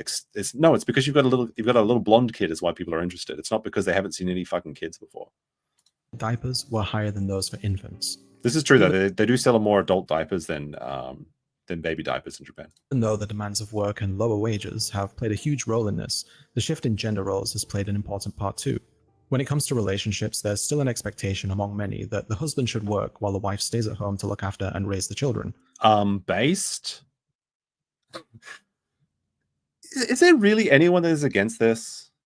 Like, if you don't want to have a family, that's fine. But like, men in the chat, surely you want to have a stay-at-home wife that's helping you raise the kids and do the housework and stuff. Surely the men in the chat want that. And the women in the chat, either you're a career woman, so you don't care about children anyway, or you think you can have it all, which you can't. Or do you really want to go work for like Mrs. Steinberg for like 50 years so that you'll have nothing to show for it? Like being a stay-at-home mum is based. Like women should enjoy it. They get to do whatever the fuck they want as long as they look after the kids. Oh my goodness. Why are people so afraid of like tradition is just fun, okay? It is honestly like raising a family, raising kids is more rewarding than anything you'll do in the work environment. I say this as a single person who has no idea because I've never had to change a diaper. Well, that's not true. But anyway, look, there you go. Very base. Looking forward to being a housewife. This is the biggest lie that's been sold to people is that like, oh my goodness, I wouldn't want to be a stay-at-home mom. That sounds awful. I would much rather get up at 6 a.m. so I can go push papers around for someone who doesn't give a shit about what I do. Yeah, that sounds like great. That sounds great. But women have become far more independent. They want to develop their careers and have autonomy beyond being a carer. Therefore, they have less inclination to enter a relationship if it means sacrificing part of themselves in the process. However, as mentioned earlier, employment has become increasingly unstable. Promotions are less common than they were in the past, and wages aren't enough to support families. Well, that doesn't mean it's unstable. I'm not sure if promotions could be rarer, I suppose. But employment in Japan is extremely stable. Because of this, though, there are millions of people who still want some form of intimacy. So, where do they turn? In recent years, services have started appearing that cater to far more personal needs, specifically the need for relationships, ranging as far as renting people to be your girlfriend or boyfriend, or even something far more personal, like a family member, such as a sibling or parent. Some companies such as Family Romance will even let you rent out an entire family. This is a super rare, niche, funny thing. It's not like commonplace. Like I know people like go giga for like that Rent a Girlfriend cartoon or whatever it is. But like it's super rare. It's rare enough that like I rented a Japanese girlfriend is like a viral sort of video thing because it's such a crazy idea. Like, oh no, it's just normal to rent it. No, it isn't. Fuck off. To enjoy a dinner or conversation with. These services are also used by... Wait, the paid girlfriend, like no, it's not like a paid girlfriend experience. It's like literally just you walk around and hang out with somebody. It's so unusual that people make news articles about it. It's just like, oh, this is the Japanese renter girlfriend or the renter grandpa or the renter salary man. It's a weird niche thing that people find quirky. It's not like half of all people are just dating like renter girlfriends or something. That's not the case. People who wish to attend events but not show up alone, or even when you want more people to attend your wedding. Many of You've never heard of rental families? My girlfriend was telling me about the renter grandma.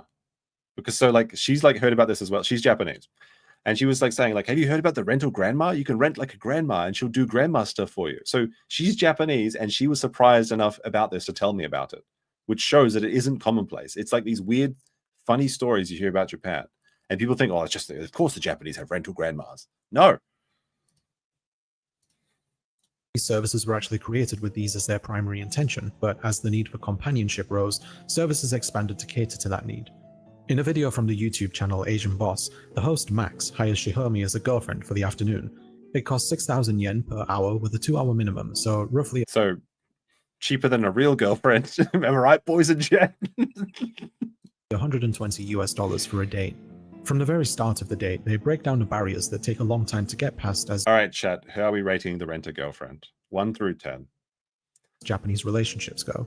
They start with a handshake, then proceed to walk down the street. This is how I understand relationships. It starts with a handshake. You go in there and you give your girlfriend a knife stiff handshake and show her that you mean business. And you pull yourself up by your bootstraps. Hands. Then they go to eat a meal and discuss the services that the company she works for Are they eating fugu? Offers, and why she does this job. She says that she knows that there are many people in Japan in need of companionship, that a lot of clients she's had have never had a girlfriend, or they simply don't have the time for a relationship and want to know what the experience is like. And she wants to help them with that, which is honestly a very noble and kind reason for doing this. The scope of Shihomi's work has gone beyond that of emulating the experience of a romantic partner too. In a response video on their own channel, host Max D. Capo mentions that Shihomi was also hired to play the role of a daughter to a couple that wasn't able to conceive a child. This is some weird fetish shit. Wait, is this the same chick? No, I don't think so. Oh no, okay, no, so this is the same chick. No, this is weird. This is an adult woman dressing up in a high school uniform and pretending to be a daughter for some people. This is some weird fetish shit. I don't like where this is going. I'm so, like, this is like when you hear about that, there's that guy that said he was like, what was it? Stephanie. He was, but it was like Stephanie, but it was spelled like Knee. This was like a 6-year-old dude that transitioned, and he was like, I'm a 5-year-old girl now, teehee. And like, then he was like, I just want to, like, people will judge me, but I just want to be a little girl. But then it turns out he was into this like weird fetish diaper play shit. I feel like this is some weird shit that is actually going on here. I don't trust those. Chill Station with a 5 says, I know tech reviewer from USA who would have loved to rent a grandma. I think you mean that. Okay, I thought you were going to say, a lawyer that would rent a grandma, but never mind. So that they could temporarily come close. How much does it cost to rent a grandma? 1 PS5. Secured. Experience. Shihomi also says that there have been times where she's been hired and met people who Is that the same chick? I'm not sure. She might have had a glow up. That she had a real connection with. But due to company policy, she wasn't able to pursue it any further. Ironically, that's not the same. She's got different teeth. That's not the same chick. In a situation where a client's desire for a relationship has undercut Shihomi's desire for one too, thanks to the commodification of companionship. Sex. People's desires for intimacy in Japan have at times veered out of the realm of the physical and even beyond interacting with another consciousness.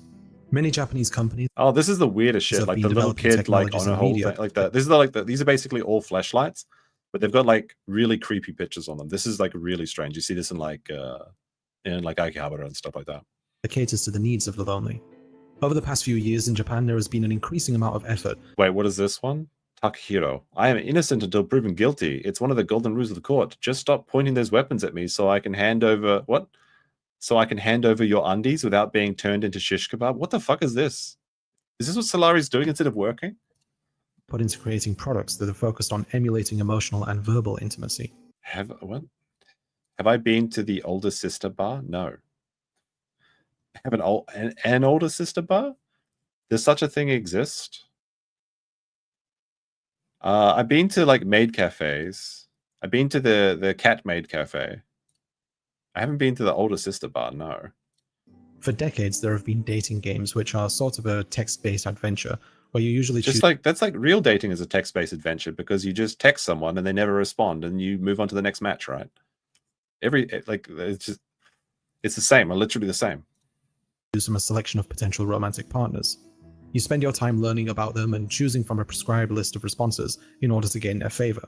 Isn't that how real life relationships work? Chocola says, this is some weird stuff, Salari. What are you doing here? Years, these have become extremely popular. Even Dick in the West. Jones, not financially abusing me, saying, suffer abuse. Thank you very much for big support for the Salari. Are we unironically going to make more money than Salari's making for the entire month? If we get like another Red Boy, if we get another $100 super chat, then we'll have made more money than Salari makes every month with his $286. But you can also just like the stream instead.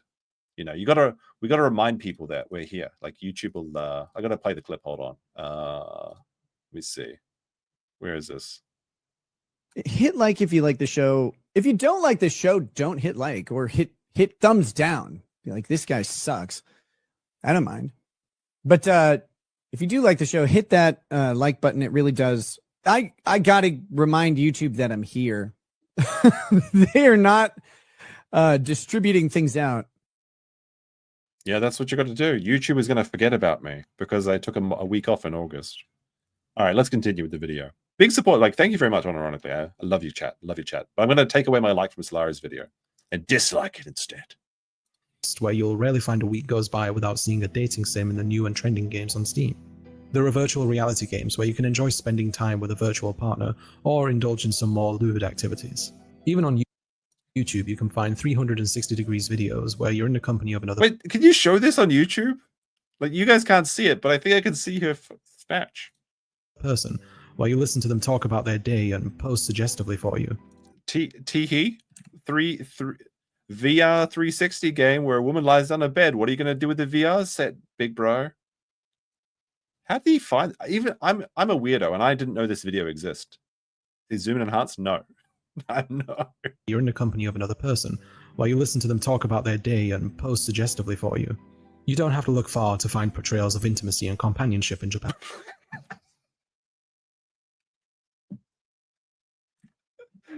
pose suggestively for you. Look at this one. Look at this one. You don't have to look He's got the chocolate. He's got the chocolate. He's going to put it, the VR girlfriend feeds you the chocolate. far to find portrayals of intimacy and companionship in Japan. The country has a gigantic industry. Why does it exist? Why is there a robot arm? You don't have to look far to find portrayals of intimacy. Wouldn't you just put like a little thing here, like a little food tray that like a hamster gives you? This is completely over-engineered. Like, this is not practical. It's just they milk this just because it's funny. And companionship in Japan. The country has a gigantic industry around sex, producing pornographic media with both. That Japan has a massive industry around the sex industry, but nobody's having sex apparently. Interesting. Real and animated persons that cater to almost any kink that you can think of. Sex workers are abundant. In most places, I thought nobody was having sex, Salari. You just told me the entire country's full of virgins, but apparently the sex industry is booming. Did you research this at all? it's illegal, but circumvented easily with the blind date rule, where it's fine if you don't pay the worker directly, but through an agency instead. In Tokyo, however, it's completely legal, so long as the sex worker registers. Prostitution is illegal in Japan for penetrative sex. Now, does that happen? Absolutely, it happens. Of course, it's the same as any country. They get around with loopholes like escorts, you're paying for time or whatever. But like, no, the letter of the law is that prostitution is illegal in Japan for penetrative sex. Now they do some other stuff, I guess. I don't know. I've never been to them. But like, it's pretty much the same as it is in America, I would say, except for maybe somewhere like Las Vegas where it's legalized. Themselves and works in secure facilities. More recently, far more advanced technologies have become available on the market.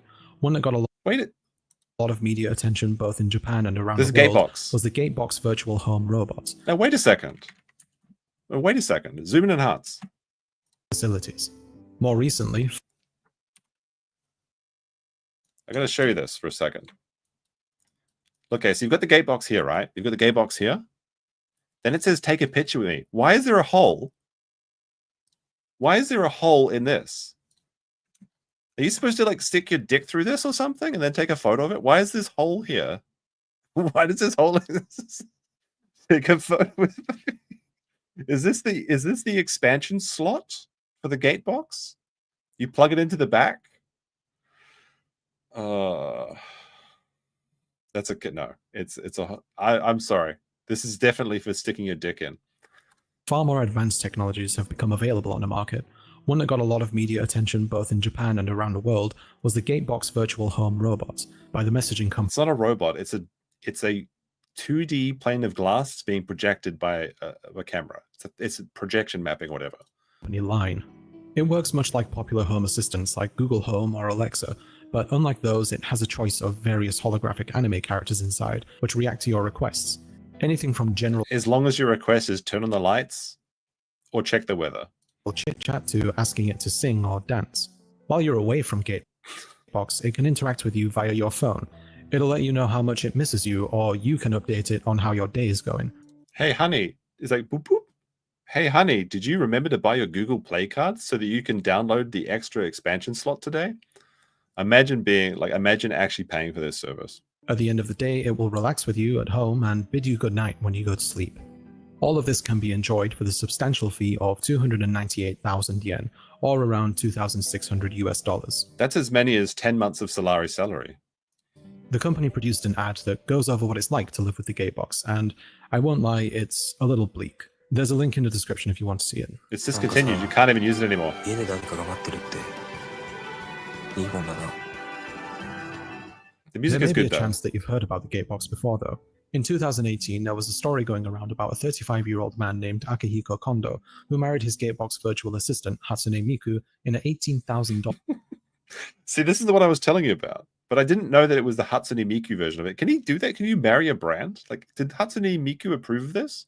Was this before she divorced him and went to Fortnite? A ceremony, in which 39 of his friends attended. Akihiko claimed that many people supported his decision and the template for happiness doesn't fit everyone. However, his mother didn't share this sentiment and refused to attend the wedding. Based. Hey, Mum, I'm getting married. Oh, congratulations, Kondo-san. I mean, she's not going to call him by his... Never mind. It's like, what's her name? Hatsune Miku. I'm not coming to the wedding. Incredibly based mother, and this is what you need to do. We need more mothers like this to take a stand. I'm bulldo washing for Japan? I said that the industry is... Oh, whatever. Doesn't matter. I'm just saying Salari is stupid. There's a lot of bad things in Japan, but it's not as it's not as bad as people say. Ceremony when the rings were exchanged, the wife's ring was placed on the finger of a stuffed version of Hatsune Miku. The developer gave... So isn't he marrying the doll then? Not like the gate box? Box actually allowed their customers to sign marriage registration forms, which allowed them to wed their virtual assistants. 3,700 people signed up for this right, but of course these marriages have no legal standing. Although there is clearly a substantial demographic of people that are using the wide array of goods and services available to satiate their need for intimacy. Wait, is he not going to mention that the gate box was discontinued and the wife is now disconnected? Including renting people to act as I mean, to be fair, like in modern years, 50% of all marriages end in disconnections, so... family or significant other. There is one particular kind of client that these services are popular with and want to experience what it's like to have a girlfriend for... All right, low-key, Chinese dress, very sexy. I love these Chinese dresses with like the one like high cut in the side. Definitely underrated. Ladies, if you want to impress your boyfriend, get one of these dresses and just surprise him. He'll love it. And then when he walks in the door, you have to hit like a gong, like bong. For a brief period of... He may or may not enjoy that part, but I would enjoy it. Time. The kind of person... My girlfriend refuses to say that. ...that is tragically becoming more common in Japan. The modern-day hermit, otherwise known as hikikomori. Hikikomori is not a problem in Japan. It's like, it's less than 1% of people. And the only reason hikikomori are people that stay in their room all the time. Not that there's anything wrong with that. I'm going to get some shit for this segment. The reason hikikomori exist is because their parents refuse to make their kids get a job. They pay for them to just eat and sleep in their room instead of just kicking them out of the house. That's why they exist. They're completely subsidized by their parents. It's the parents' fault for these people. The phenomenon of the hikikomori started around the early 90s, at the beginning of what was later called the Lost Decade, or Ushinawareta Junen. The Lost Decade. I could tell you about some lost decades. After a period of economic boom in the 70s and 80s, thanks to Japanese industries pivoting towards manufacturing and developing new technologies, the asset price bubble collapsed after the country's accelerated growth came to an end due to inflated stock and real estate prices. I'm so mad that I wasn't born 20 years earlier so I could have experienced this. Apparently it was crazy. Every so often I'll find like some loser on the train who has been in Japan for the last 40 years, and he's telling me about the glory days. Like when I went to see Fushimi Inari at like 7 a.m. before the tourists got there was a guy on the end, like there's this train, right? I'm at the end, I'm standing up, and I see a guy. He's an English guy. He's like 50 years old. And he's drinking at 7 a.m. He's drinking. He sees every Japanese person on the train, locks eyes with me. He walks down the train to come talk to me. It was really super awkward. And I actually had to go to work that day as well. So I was going to see the Fushimi Inari at 7 a.m. and I had to be at work at like 10 a.m. I had a late start that day. Anyway, he goes over there and talks to me about being in Japan for like the last 20 years. And how it used to be much greater, how he used to get like 30,000 yen an hour for doing like cafe English languages and stuff like that. But then I'm like, why are you drinking at 7 a.m.? And he's like, well, I got to go see my bitch ex-wife and the kids today. I'm like, holy shit, this is getting dark. And then it was my stop. Well, no, he got off before me actually. So I was thankful for that. That was a really weird situation. Don Balthazar, Jenny San's working overtime, 20 Australian dollars, which means we hit that goal. Salari got felted. Good, very nice, very, very, very supportive chat today. But we have to think of another goal. Along with overconfidence in their valuation and monetary easing policies. It's my weekly salary has been met. You see what I did there? As a result, a generation of people leaving college to enter the workplace were left out in the cold and struggled to find any work. Many workers who found themselves in employment ended up in temporary and unstable positions, much like many people do today. The Lost Decade later became the Lost 20 Years, or Ushinawareta ni Junen, because despite brief periods of growth, Japan struggled to maintain it, and they struggle with its effects to this very day. Many of the victims of the Lost Decade are now hikikomori. That's not true. Most hikikomori are people that are just subsidized by their parents and that never had jobs in the first place. This is just a bold-faced lie. He's just making it up for either from ignorance or from lazy storytelling. It's estimated that up to 500,000 middle-aged people live the lifestyle of hikikomori, and another... If there's 500,000 people that are living this lifestyle, supported by their parents that refuse to take a stand, that is less than 1% of Japan's population. In fact, like I said, it's like 0.5% of the population is unemployed and living in their parents' house, which I think is probably pretty much the same in any country. In their mid to late but it's Japanese, so there's a special word for it. More on the horizon. Hikikomori are characterized as people who spend the majority of their time in a single room, rarely leaving the house other than to buy groceries, and some They usually just get their parents to bring them food. Rarely, if ever, to socialize with people in person. Some foster relationships online with others, but many have a fear of social interactions. Almost all I mean, that's relatable. All hikikomori are NEETs, an acronym meaning not in education, employment, or training. Education, employment, or training, but some have been in these institutions in the past. Many hikikomori have expressed that their experiences in educational institutions or the workplace cause them to retreat from the stresses and demands of working and academic life. Many people Dogs don't betray, unlike humans. This is so cynical.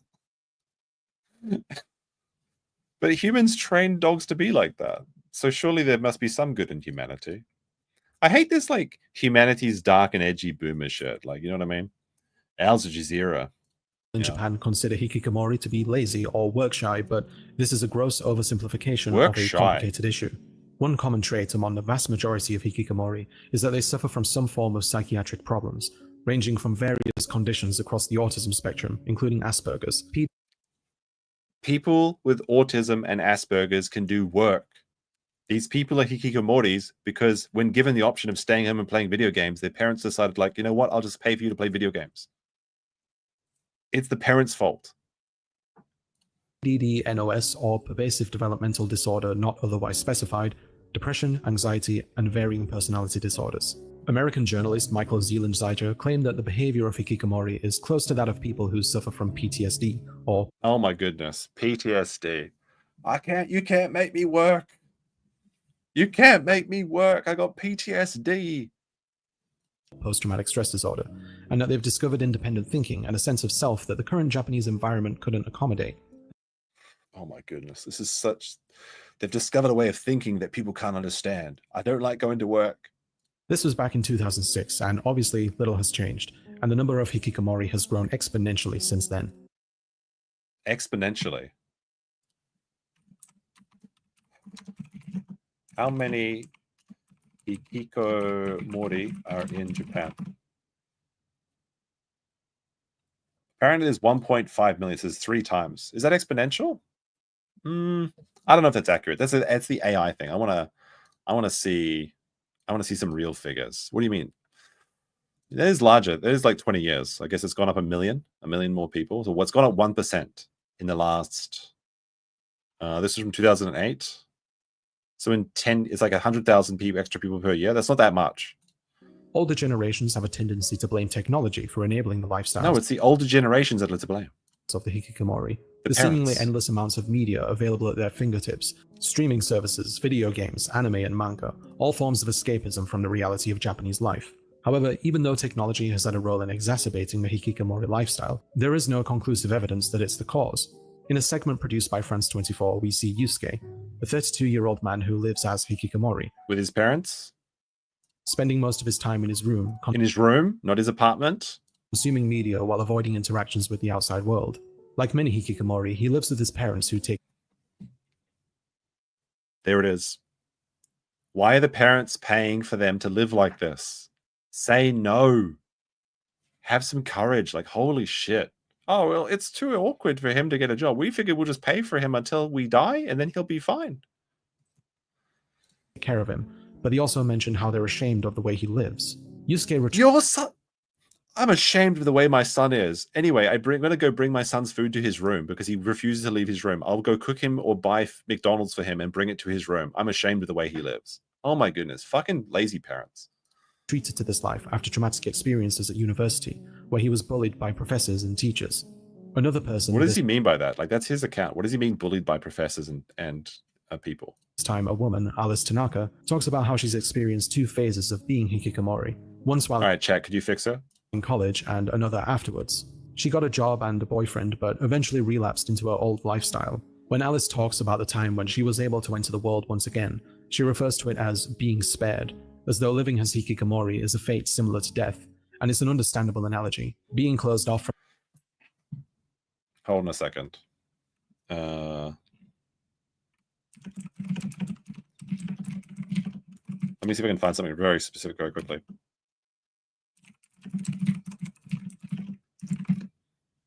There's a comic that I really like, and I send to my friend every time he complains. Ah, damn it, I can't find it.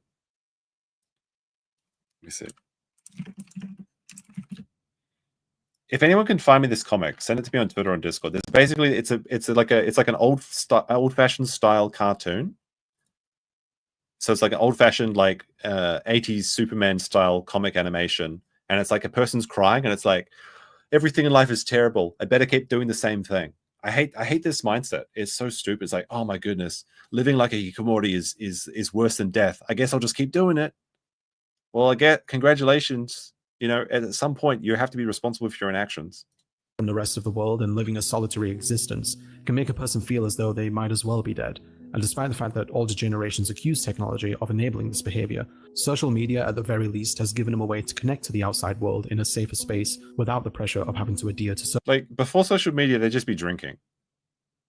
It's like old people blame technology on hikikomori. It's like, my son, he's became a hikikomori. It's not my fault. Fuck off. Fuck off. Social norms. One thing that is clear though is that both Yusuke and Alice, much like many hikikomori, don't want to keep living this way. They're clearly both. Then go outside. It's like that fat bird in the cage. That's another good one. The fat, let me see if I can find that. Fat bird in cage. I really wish I could find that other cage. This is... There's a Reddit version. This is way better than... That's exactly what I was thinking of. It's like the fat bird in the cage. Oh, I hate living this way. Let me out. Let me out. Oh no. And a great deal of emotional turmoil and talk about how they feel as though they're incapable of doing anything or that they're empty inside. In a documentary by Euronews, we see Hitomi, a 23-year-old woman who lives a similar lifestyle as hikikomori, but she's found a space in which she can maintain a semblance of human connection. She's worked and lived in a 4-square-meter cubicle in a cyber cafe called the Manbu in Tokyo for the past 2 months. Okay, so she's like a Toyoko kid, like sex worker? Is that what this is? She says how she enjoys the isolation, but the feeling of having other people nearby at most times brings her comfort. She's somewhat estranged. Yeah, she's a sex worker. Japanese women almost never will show cleavage unless they're in some sort of adult industry. This is super rare. But like specifically what I was talking about was the Toyoko kids. The Toyoko kids are like the lost kids, basically. And they're like runaways that live in Tokyo. And they actually live in this very specific area in Tokyo, right outside Kabukicho Tower. And I was talking about this today. Because when I was up in Tokyo, I went there and there was like a police activity. I'm going to show you a clip, actually. There's been an interesting little development in that. Let me see if I can find this. Where was it? I'm sure I just did this. Yeah, it's like this area. So like these are like the lost kids in Tokyo, the Toyoko kids. You'll see them outside Shinjuku, and the police are trying to get them to move away. So they just like live on the street here, but they'll also live in like these manga cafes, which are like the comic cafes. You can live there for like $5 to $10 a day, and it's got like unlimited ice cream and soft drinks. So they'll be typically involved in sex work, and then they'll just live out on the street smoking and drinking. And they're kind of, I mean, they're runaways, right? They're kind of not like kids. They're actually like teenagers or adults. And when I say teenagers, I mean like 18, 19. But they kind of just like these kind of like homeless, but by choice sort of people. Like it's kind of this very strange phenomenon, but they live in this one area. Like they congregate in this one area. I'm trying to find, I know I have a clip of it somewhere. Just trying to find it for you. But like there's this new building called Kabukicho Towers. And it's actually a pretty cool area. But there's this big space in front of it where I guess I can just show you on Google Maps. Kabukicho. So Kabukicho is like in Tokyo near the Godzilla statue. It's like the red light district of Tokyo, but it's actually not that, it's not that bad. Yeah, here it is. So if you're outside of, oh, what the fuck? Hold on a second. Look at this. The little anime thing is like an anime girl. That's kind of crazy. So if you go down to, wait, it's like around here somewhere. I think it's like here. It's like here. Ah, perfect. Actually, perfect. So this is where that thing was. This is where those people were. So they used to stay here, and these chairs are actually their chairs. These are the Toyoko kids' chairs. They used to just like sleep here and smoke here and drink here, and they built this is a new tower right here. and they're trying to make it like the central hub of Shinjuku. The reason there's fences here is because they want to try and stop them from living there. So they keep like pushing them out of this area, and they keep getting the cops to try and kick them out. But I guess they can't legally kick them out, so they're kind of just trying to disincentivize them for being there. So yeah, she's one of those people, I believe, but she's probably almost certainly in the sex industry.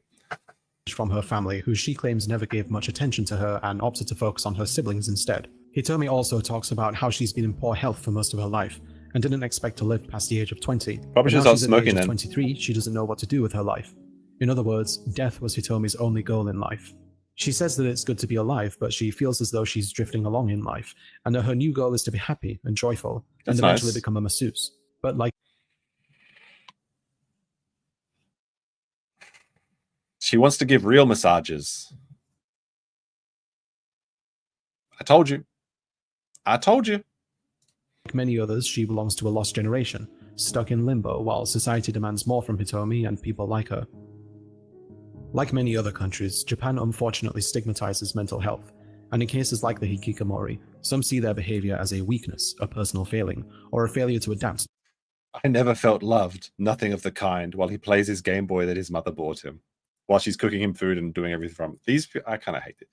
This is a lazy parenting hack. This is where you can't be a lazy parent. To the rest of the world. Although the healthcare system in Japan is good, little is done to raise the awareness of mental illness. And as a result, many people deny that they or someone they know might be mentally ill. And when one does see... Because mental illness isn't real.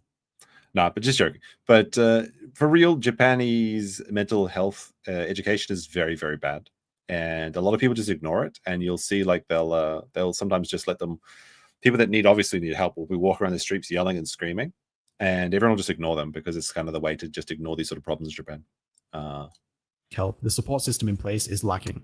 This, of course, can sometimes lead to often dire consequences. Before I discuss this, I would like to say that if suicide is a sensitive topic for you, I've included a time code in the description if you wish to skip ahead. Why couldn't he say unalive? God damn it, there goes the video's monetization. Thank you, Salari. Ooh. Along with being one of the developed world's lowest countries on the Global Happiness Index, Japan also has one of the highest suicide rates Jisatsu, right? Rates in the OECD, ranking at 7th place with 14.9 suicides per 100,000. Wait a second. Now, wait a second, Salari. So Japanese suicide rate is at 14.9 out of 100,000, right next to Finland? But Finland was the happiest country in the world. Why is Japanese suicide and Finland's suicide so similar? Now, wait a second. Where's Canada on this list, by the way, out of curiosity? 1,000 people. The leading motive behind suicide in Japan is defined as health issues, which includes both physical and mental health problems. So pretty much the same as Canada. The figures given don't categorize these as separate things, so there's no way of knowing the exact figure related to mental illness. As for demographics, US is currently higher than... Oops. US is current... Oh, fuck, wrong. The wrong window. There we go. You know, New Zealand actually has the world... Well, at least when I was a child, New Zealand had the world record for youth suicide. It was crazy how depressing it was to grow up in New Zealand. Like, trust me, I know. People really make a big deal about Japanese people doing this. But like for example, Aokigahara, the Death Forest, more people jump off the Golden Gate Bridge. But then you say like Aokigahara, the Death Forest, you're like, oh, that's where the people go to kill us. Oh my goodness. Then it's like, yeah, but more people literally just jump off the bridge in San Francisco? I guess is that what the Gold Bridge is? I don't know. 70% of suicides are men, and it's the leading cause of death for them at the ages of 20 to 44, and also for women aged 15 to 29. The majority of victims are classed as not employed, which includes people who are unemployed, retired, and people living off government assistance. The second... This is in Akihabara. This is like, well, I've been here with Max. This is like a really cool little... this alleyway is too short for me. I have to duck down, but it's actually very cool. It's like full of watches and stuff. Leading motive is financial hardships and poverty, an ever-increasing problem in Japan. Wataru Nishida, a psychologist at Tokyo's Temple University, believes that isolation is the #1 precursor for depression and suicide, and that Japan's history with honorable suicide may play a small part in this, such as a samurai who would commit seppuku or kamikaze pilots in World War II. I thought these were going to be hairy balls at first. Don't they look like when it was like scrolling down, like, what the fuck is going on here? Nishida also mentions how suicide isn't Do these look like hairy balls? Am I wrong here? Is this like a Freudian slip of mine or something? and that Japan's history with Look at honorable this. suicide may play a small part in this, such as a You see this, and you're like, now wait a second. samurai who would commit The way he's seppuku drawing- or kamikaze pilots in World War II. Nishida also mentions how suicide isn't considered a sinful act in Japan. Historically, it's been seen as a way of taking responsibility. The high Like the people that jump in front of the train in Japan, which happens quite often, but I mean, still at a relatively similar level to other westernized, not westernized, but third world countries. They do it specifically not because they specifically jump in front of trains because it inconveniences people. It inconveniences their family because the family is billed for the cleaning of the train, which is about $100,000, and it inconveniences everyone going to work as well. So like it's kind of like the opposite of what he's saying. Like he's saying it's like not seen as sinful. Jumping in front of a train is literally like a fuck you to society. suicide rate isn't a problem exclusive to younger generations in Japan, though. An increasing amount of middle-aged and elderly people are taking their lives, notably those who live alone and have remained in long periods of isolation. The term for this is kodokushi, or lonely death. Those who die this way have family members, but are... I mean, there's a spoiler alert for my life, I guess. But pretty much everybody dies alone. I mean, sometimes you're surrounded by your family, I guess, but like... yeah, anyway, never mind, sorry. Getting too dark. The demands of working life and the need for productivity once again intervening with the relationships between people. There are people in Japan who die alone. Oh, this is Wakayama, I believe. This is Koya-san. Very nice temple you can go to. I believe you can stay here overnight at a Buddhist temple. In their homes and are left undiscovered for days, weeks, and even months. This is becoming such a common occurrence that a multi-billion yen industry has been created for the purposes of cleaning up the deceased dwelling, including body disposal and the cleanup of any contents that have been expelled from the body after extended periods of decomposition.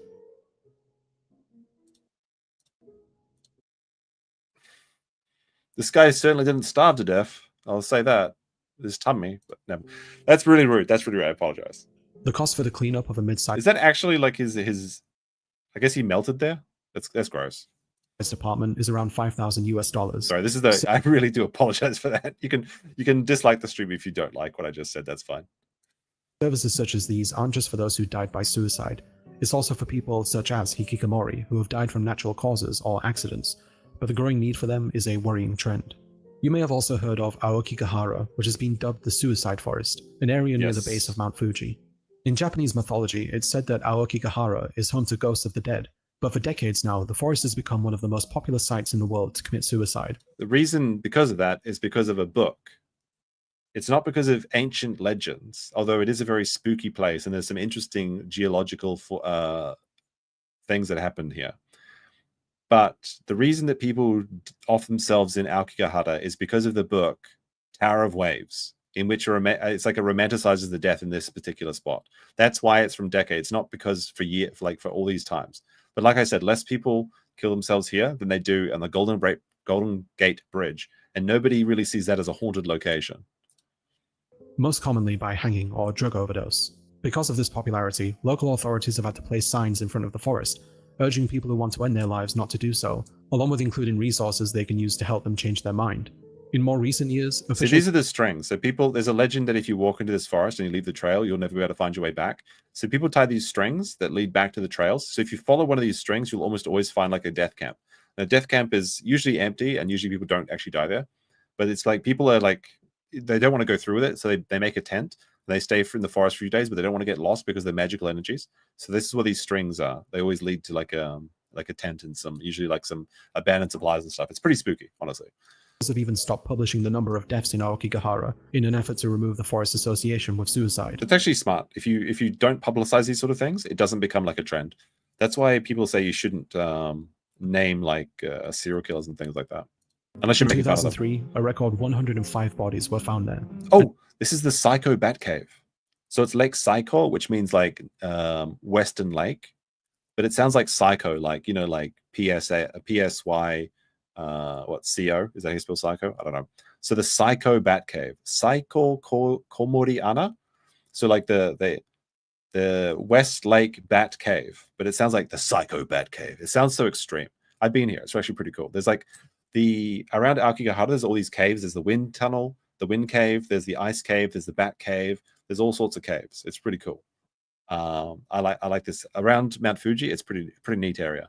And in 2010, the police stated that over 200 attempts at suicide were made that year, around a quarter of which were successful. It's also a very beautiful forest, by the way. In that same year, an investigation into the people that died in the forest found that men in their 50s were the most commonly found victims. Do you think that this is from Mudahar's documentary? And the number of men in their 30s and 40s had been increasing over the past few years.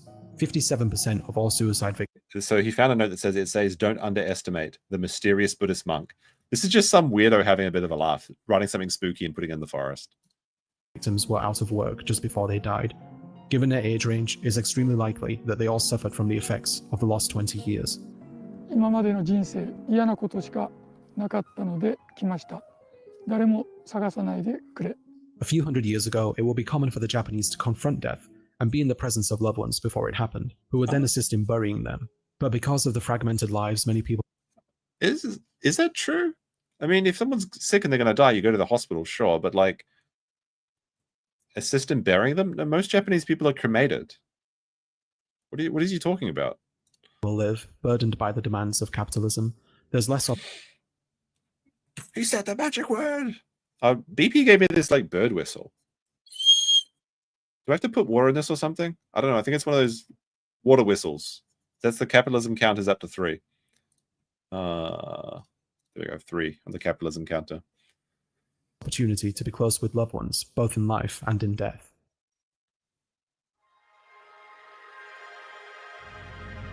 The conclusions. Matomeruto. It's kind of a tricky one to say. Matomeruto. Is that conclusion? I don't know. So here's a fun little fact for you, chat. See this clothing store here? It's called GU. Now, GU, it sells cheap clothing. Okay, I shop at GU. But GU, it's kind of a pun because GU, like J-I-Y-U-U,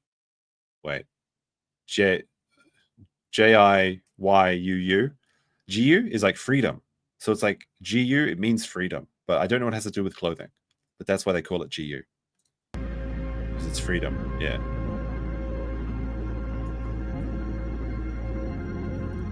No, this is who's responsible for all of the world's problems. Allegedly. Oh, that's the Tokyo Metropolitan Building. Very cool building. I love this building.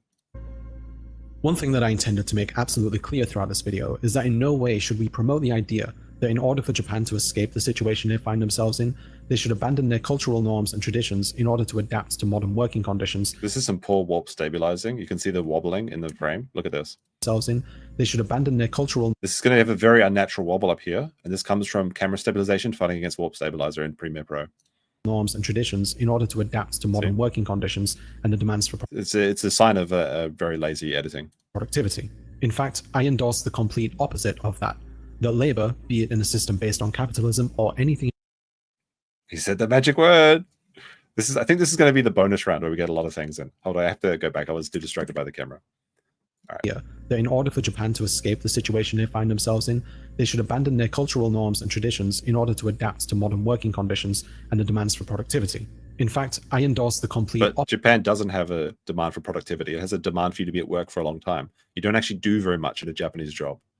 Opposite of that. That labor, be it in a system based on capitalism or anything else, should accommodate the needs of a culture. Early on in this video, I mentioned... It does? Right? How relationships in Japan develop at a much slower pace compared to countries in the West.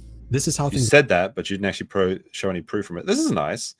Like a wedding in summer with sunflowers. It'd be fucking hot though. Like this is like sunflowers bloom in like July, August. It must be like 38 fucking degrees right now. This guy's probably dying. Have been there for a very long time.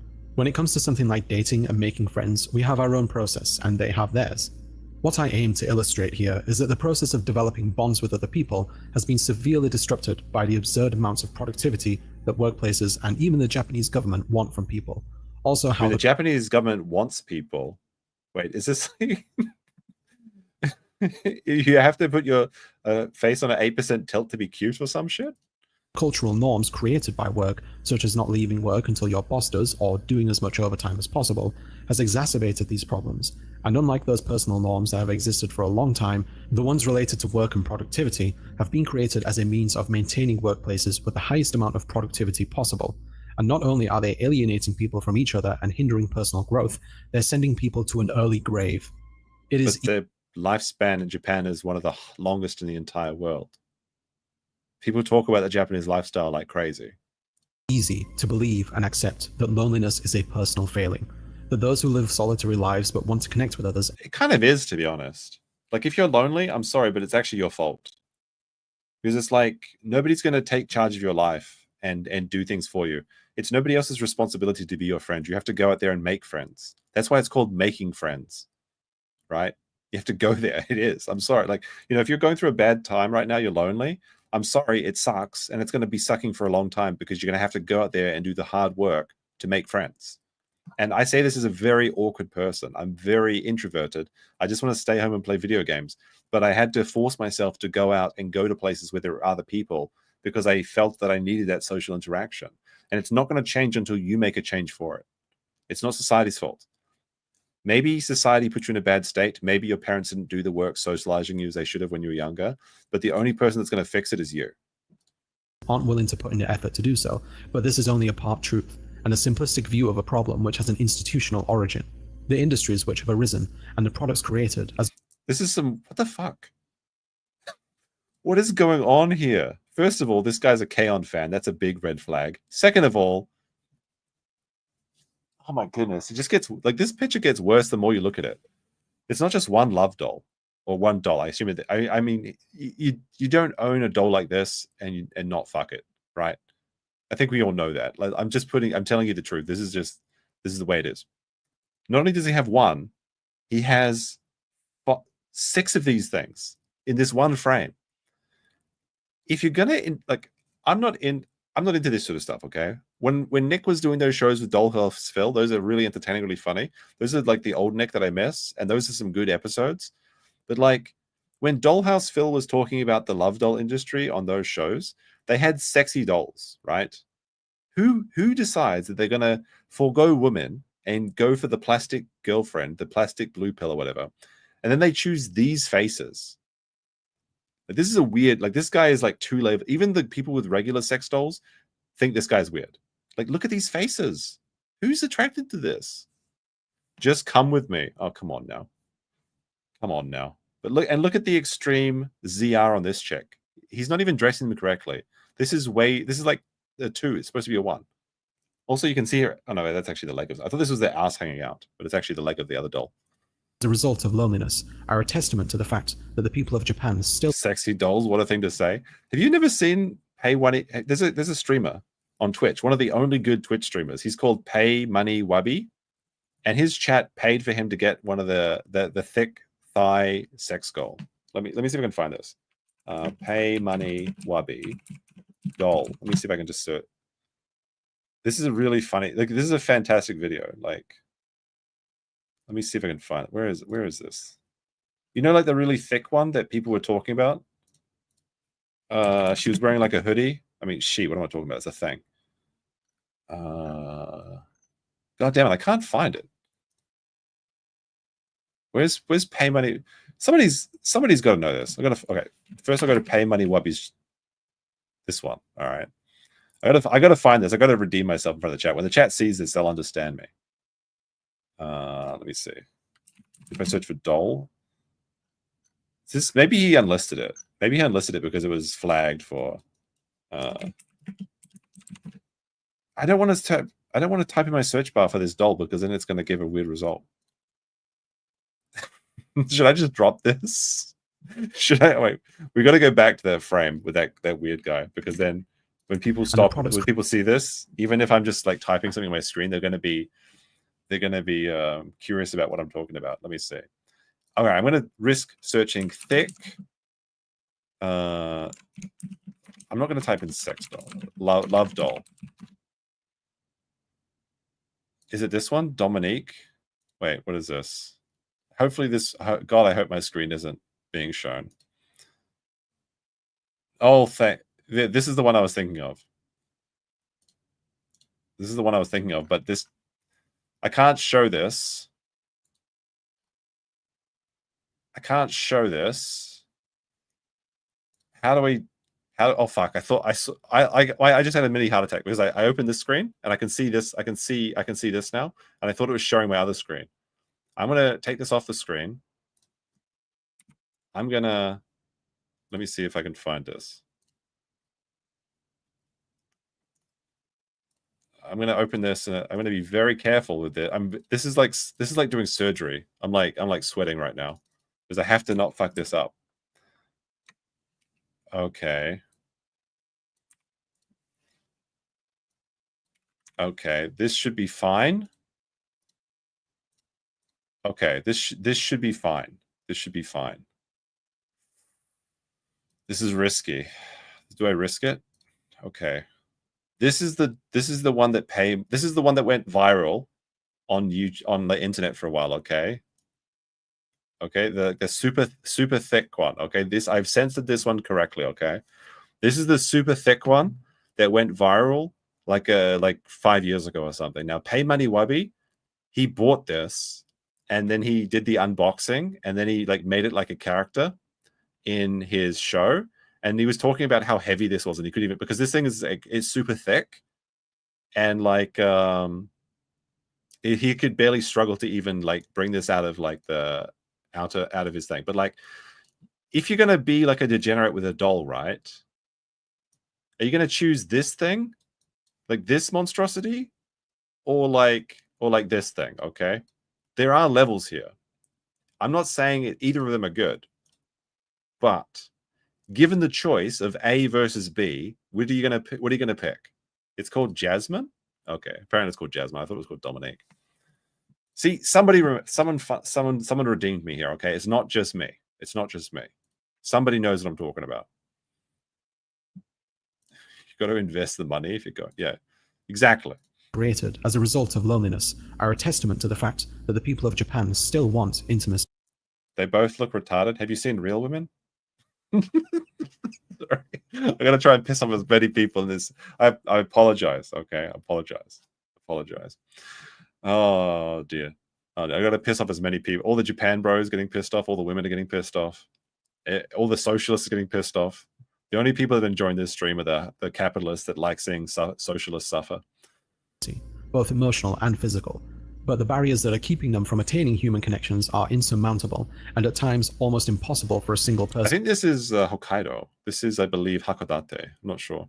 To break through. Exactly. Every single Imagine one of these being barriers, be it financial strain, alienation, emotional distancing, stress, mental illness, and indeed loneliness, have all been put in place by capitalism. The people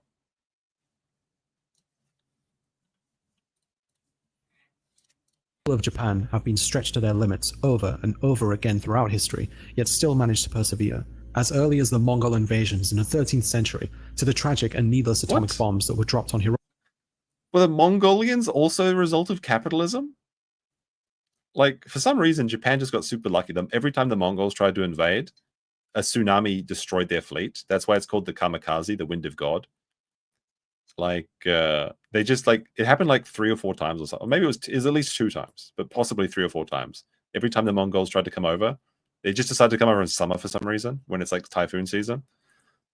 I don't know why the Mongols were mentioned. What do you mean? Still managed to persevere. As early as the Mongol invasions in the 13th century, to the tragic and needless atomic bombs that were dropped on Hiroshima and Nagasaki. I mean, the atomic bombs, the results of them was actually very terrible, yes. But the country has always managed to overcome and rebuild. This time, however, the threat is more existential and intangible.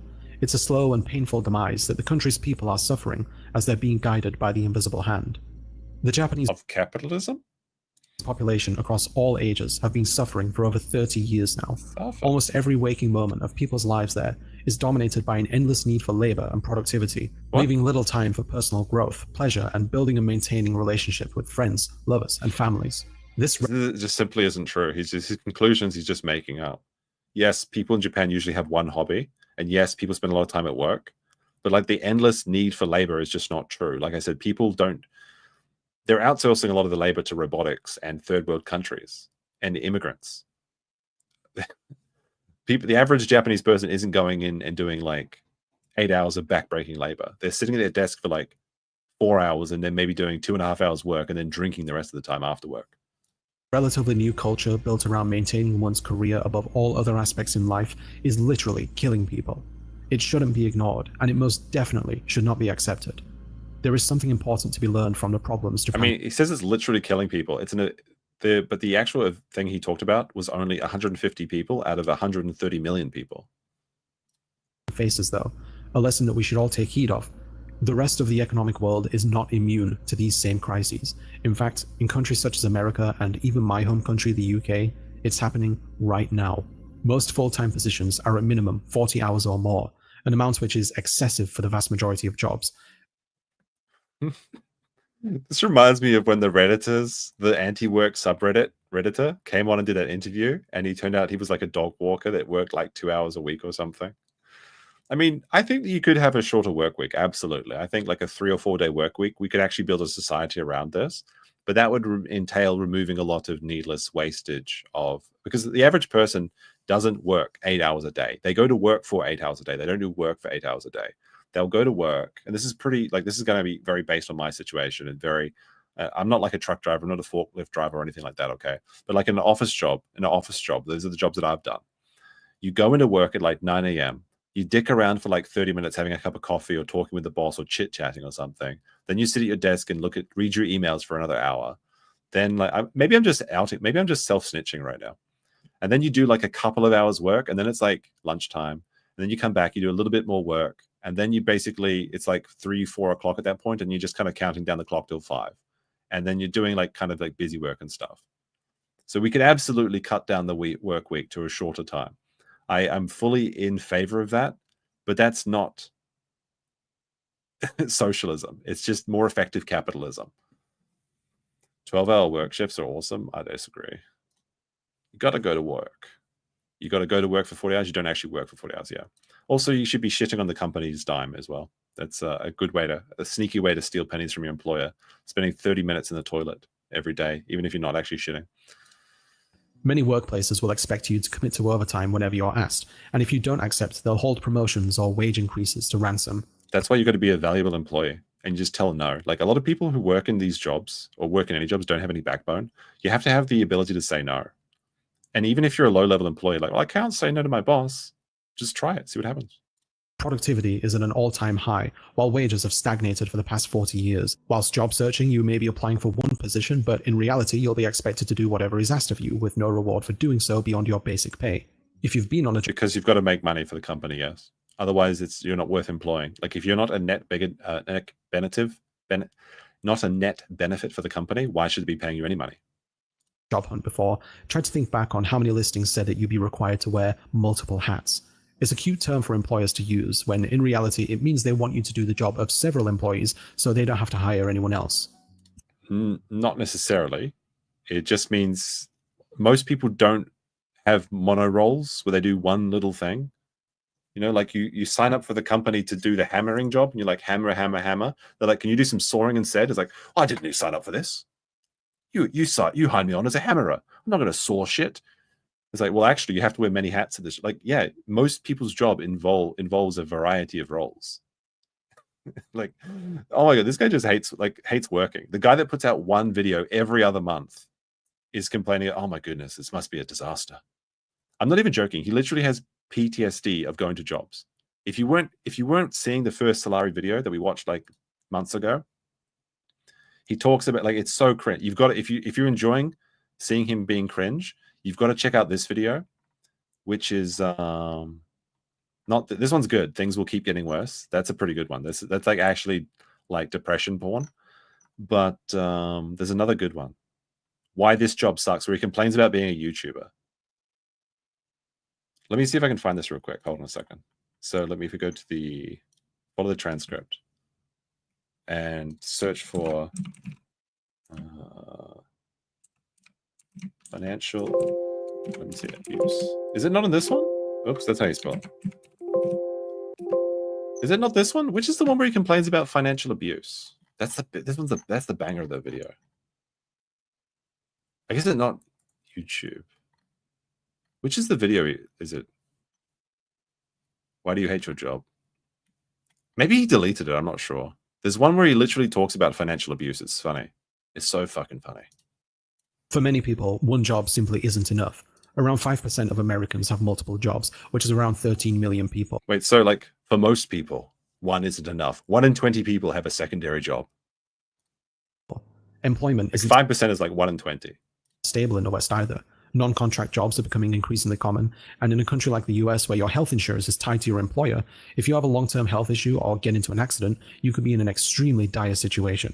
I mean, the health system in America is fucked up, I'll agree with that. UK, there are controversial zero-hour contracts in which employers aren't That sounds like Salari's editing contract. Obligated to provide workers with an allotted amount of hours per week to work, leading to many people working either too little to support themselves or beyond what they are able to.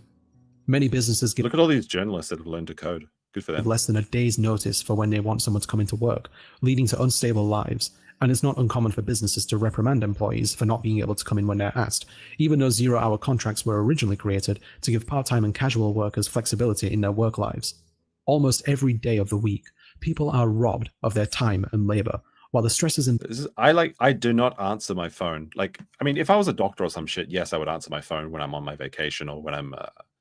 but as like when I was working for like the government in New Zealand, if I was taking a day off, I did not. If I see my boss's email, I don't open it. If my boss is calling me, I don't answer it because it's my time off. I don't give a shit. Could you come in and do some more files? No, fuck you. Like, just say fuck you to the boss. That's part of capitalism too. Oh my, like, people don't have any backbone when it comes to these sort of things. Like, oh my goodness, I have to answer because my boss. Like, no, just don't pick up the phone call. If you see your boss is calling, caller ID. Don't pick up the phone. They're like, why didn't you pick up your phone? Oh, I'm sorry. I was busy. I didn't see my phone. My phone was off. That's what you say. You say my phone was off. The boss can't do shit. One little trick that employers hate. They're like, oh, I'm sorry. I didn't answer my phone over the weekend. My phone was turned off. I went hiking in the bush. I'm a nudist and we don't carry phones. And then like, well, I'm here at 9 to 5 from Monday to Friday. Our boss is like, curse him. Like, just tell the boss to fuck you. If you want to do overtime for the extra money, though, that's fine. But like, I'm sorry, it's kind of your fault if you're in that situation. Again, demands of work eats away at our they literally lives. This is one trick that bosses hate. They can't do anything about it. It's like that the Dexter meme where the guy's like, he's like, the boss knows that you have your phone on you, but he can't prove it. Working for the government is not capitalism. I'm just using it as an example. I've worked for non-government jobs. It's just an example. I was just thinking of my most recent office job in New Zealand. We're becoming no more than automatons, designed to fulfill the need of employers. Everything extraneous to the work environment doesn't matter to them. This person's becoming an automaton? He's put out one video every month, and he pretends he's working.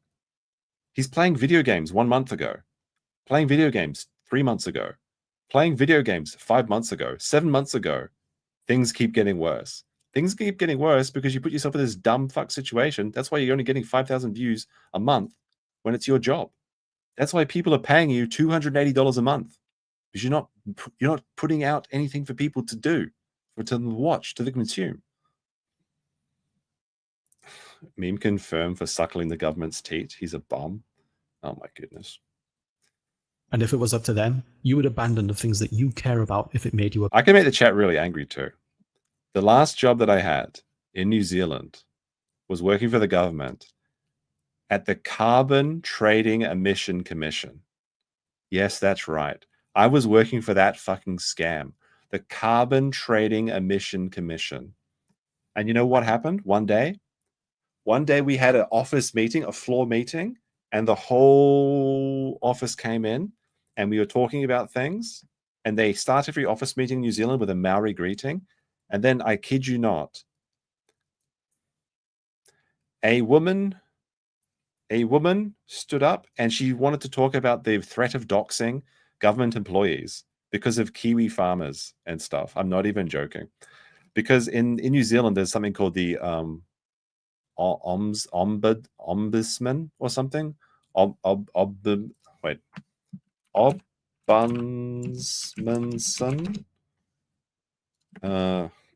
person that audits government. What is it called? There's a fucking made up word. Omnibusman or something. There's some word like omnibusman or something. Ombudsman. Ombudsman. Yes, that's right. How do you say this? A government employee who investigates and tries to resolve complaints. Well, anyway, there was a guy who was doxing government employees because he thought that the carbon emission trading program was a big fucking scam, which it was.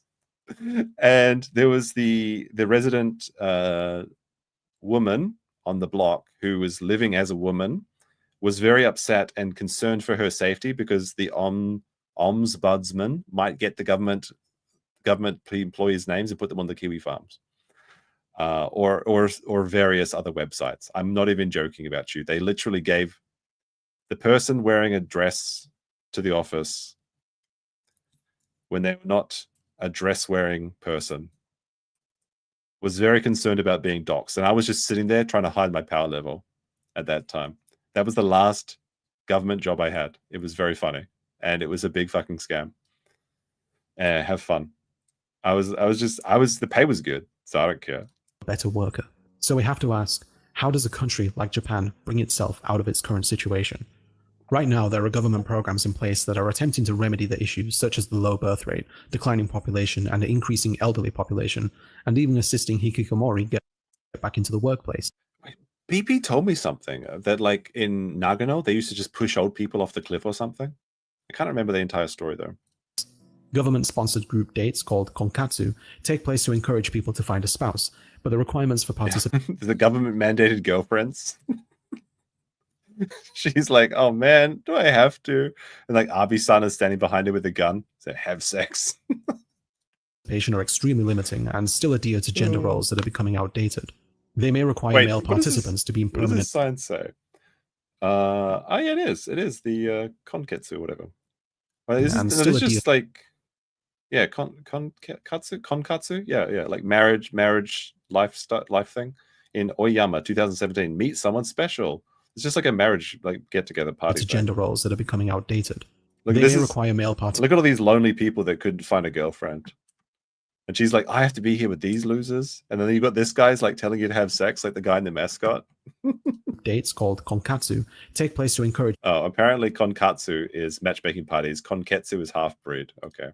Like me. I'm half New Zealand, half Australian. People to find a spouse. But this guy's molesting her.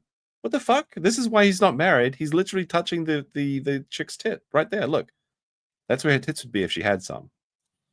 But the look at this. Government-sponsored group dates called konkatsu take place to encourage people to find a spouse. What the fuck is this? This is why he's not married. But the requirements for... And she's like, I gotta make Abe-san proud. Participation are extremely limiting and still adhere to gender roles that are becoming outdated. They may require male participants to be in permanent employment for more than a decade or earning incomes as high as 5 million yen. That's like $30,000. Whereas women need only be single and be employed. Yes, the expectation... because a man has to provide for his family and a woman has to have children. That's how you repopulate Japan. This isn't unreasonable. Here is that a successful pairing would eventually result in the husband being the breadwinner and the wife staying at home, which is based. As mentioned previously, many Japanese women have lost their interest in. Okay, they don't have to do that. They can be single if they want to. That's their choice. Apps have been put in... But if you're going to a marriage party, you have to kind of make some sacrifices. Place for overtime work, but it's still a lofty 100 hours a month. Some larger businesses have started to include various amenities in their workplace, such as bars, gyms, and even petting zoos. But I have never seen a Japanese work environment that has a petting zoo. This is a goat cafe in Tokyo, most likely. Or like Google or some shit, maybe. I don't know. It's only a band-aid on a much larger problem. Oh, look at the little goats. As for the hikikomori, although many of them are being prepared for the working world once again, there's no guarantee that they won't relapse. They may be able to change, but the world won't change to suit their needs. That is... Yes, surprisingly, the world is not going to change and just give free food and money to people that want to stay home and watch anime. Okay, they don't get what they want. They have to change. If their parents would stop giving them food, they would change and go to work. In essence, the problem with Japan, and by extension, capitalism. Everyone is different. We're not all suited to the demands of the modern world. For some people, it's completely overwhelming. And this is kind of based, actually. I'll show you something. We're not all suited to the demands of the modern world. For some... All right, see this? So this guy This guy is out drinking and he's drunk. You see these drunk people passed out in the street in Japan quite often, and people will sometimes leave them water or leave them snacks so that when they sober up, they can have something to eat. It seems that someone's done something funny here. They've like put salt around him, it looks like, or like they like put like a chalk around him to make sure that he's in his special drunk zone. So people are just kind of like playing a bit of a prank on this drunk guy. It's kind of like drawing a dick on someone's forehead when they fall asleep at a party. But you'll often see like passed out people with like 4 or 5 drink bottles that people bought them, which is kind of endearing, honestly. People, it's completely overwhelming, and to ask them to simply ignore that and soldier on regardless is an act of cruelty. A cruelty which some people endure every single day. If you look at some of the But not Salari, because he's a YouTuber that makes 1 video a month. highest ranking countries on the Worldwide Happiness Index, you'll regularly see Finland, Denmark, Switzerland, Iceland, and Norway near the top of it. But Finland has as many suicides as Japan. Interesting. Maybe if you'd done a little bit of research, you would have noticed that. It's literally right on his list, on the one that he showed in the video. Actually, it's right here. Oh, hold on, it's right here. This is the suicide rates. If it'll actually play while we wait for that. Jacob Hansen with a 100 Donkey Kong coins, so DKK. The whole not talking on the phone really comes down to how much you like your job. And I like my job, and I work 2 12-hour shifts on the weekends. Also have a good day. Well, I mean, good for you. That's actually good. If you love what you're doing, then that's great. Look, here's Japan, 14.9 suicides per 100,000 people. Here's Finland. Finland is right next to it. Belgium has more suicides than Japan. Interesting. Why does Belgium have more suicides than Japan? Why does the United States have less suicides? Or actually, no, it's about the same, actually. It's about the same. It's still on like 14. Australia has a lot of suicides. Interesting. Interesting. Why is he... But then why are those the happiest countries in the world? Doesn't make any sense. Because he didn't actually think about what he's saying. He's just making bread tube slop. We're not all suited to the demands of the modern world.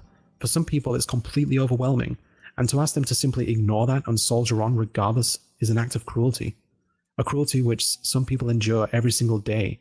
If you look at some of the highest ranking countries on the Worldwide Happiness Index, you'll regularly see Finland, Denmark, Switzerland, Iceland, and Norway near the top of it. In fact, for 3 years in a row now, Finland has been at the top spot. Then why has it got the same amount of suicides as Japan? The difference between these countries, such as Japan, the United States, and the UK, is that all of them offer substantial safety nets for those who need it.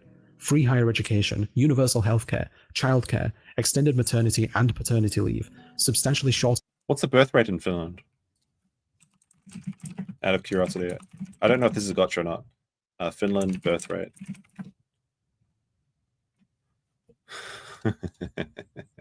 The birth rate for Finland is 1.26. The birth rate in Japan is 1.15. So people in Finland aren't having kids either. 10% more babies are being born in Finland than in Japan, and the suicide rate's about the same. But Japan is the most unhappy country, apparently, and Finland's the happiest country. This doesn't match up. What he's saying doesn't actually hold up to any scrutiny whatsoever. Are these the Finnish children? Is that what I'm hearing? We're going to the school. This is how the Finnish people talking. I actually have no idea. To work hours, shorter school hours, no homework, a focus on maintaining... I have heard some arguments in supporting of no homework, actually, unironically. A richer personal life, larger amounts of vacation... Wait, is this Finland? Vacation days, less emphasis on growing in your career, but instead taking joy...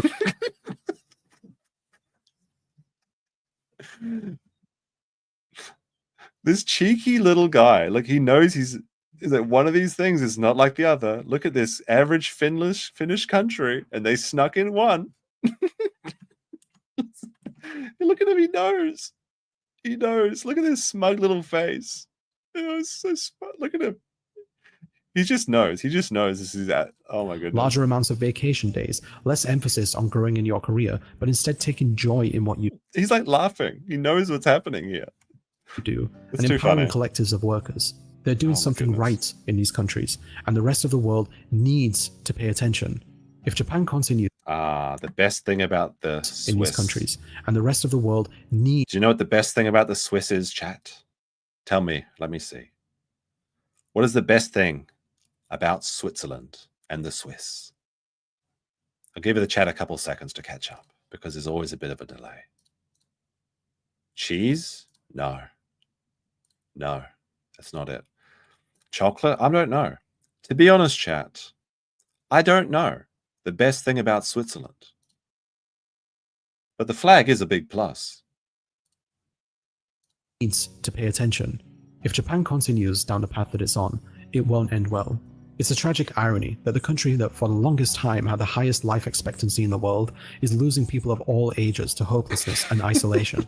The people there deserve better. We all do. But our futures keep being sold to build the... Well, this is hold on a second, the people there deserve better. This is Kyoto. This is I believe the Yasaka Jinja. Very nice. We all do. But our futures keep being sold to build the fortunes of megalomaniacs who don't care about the happiness or even well-being of their workers. This pandemic... Oh my goodness, the billionaires. Of megalomaniacs who don't care... You think that with all of Bezos's money, he could buy two eyes that are the same size? Being sold to build the fortunes... Like, look at this. Look, what's going on here? Of megalomaniacs who don't care... The funniest thing about Elon Musk is that the left loved Elon Musk until like 5 years ago, basically. Until he started being involved in politics. It's so funny because you have these really cringe shows like Star Trek Discovery, and they talk about the most successful inventors of the world, and they're like, what? They have that Star Trek fake inventor guy. What is it? I can't remember. The guy that invented the warp drive. Any Kayla's in chat that can remember the name. But then they literally mention Elon Musk, and that aged so poorly for them. They're trying to be such a progressive show, and now it's like stuck in there forever. It's something. What's that? Fuck. I know the guy's name who invented warp drive off the top of my head. I mean, he's not real, so it doesn't matter. Fuck. Zafram Cochrane. Yeah, that's it. He's like, you want to be among the greats? Zafram Cochrane. Elon Musk. It's like that, yeah. It's really funny clip for Star Trek Discovery. STD for short. About the happiness or even well-being of their workers. This pandemic that we're currently in has proven that definitively. If we want to achieve a better future, we have to accept that as things stand... Look at all these nurses not making TikToks. This is incredible. Definitively. If we want to achieve a better future... Look at them, they're not dancing. That's amazing. We have to accept that as things stand, it won't be given to us, but it's ours for the taking. He did it for the money? Elon Musk used to hate AI, and he was like, oh my goodness, AI is the worst thing for humans. People are going to have AI girlfriends and nobody's going to be having kids. And now he's like, check out what Grok can dance in her lingerie. It's a very funny thing, very twist. Thank you for watching. Wait, thank you for watching. It's over? But there's 2 minutes left. What's going to say? What's he going to say?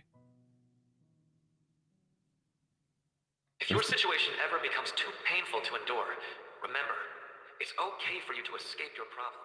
I don't want a single one of you to think that an unfair reality you've been forced into is the only one that you have to live. What does he mean by that? Escape your reality? Thank you very much. Like, if your situation gets so terrible, like for Salari, who can't get out of bed, and then he just starts playing girly dress-up games.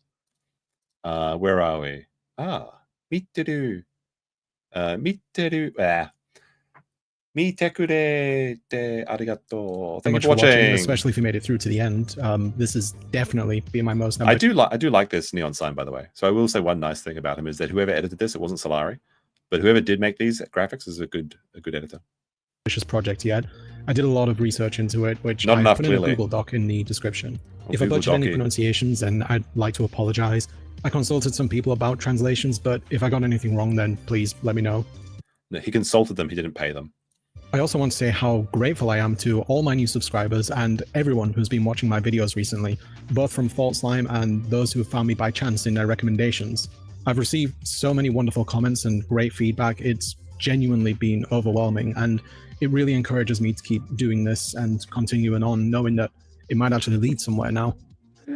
This is from 5 years ago. Spoiler alert, it did not. This video, it got over 1 million views. It tricked him into thinking he could be a YouTuber, and then it's like a door, but it's a trap door. This video trapped him into being poor and lonely, and now things keep getting worse. Oh, how sad.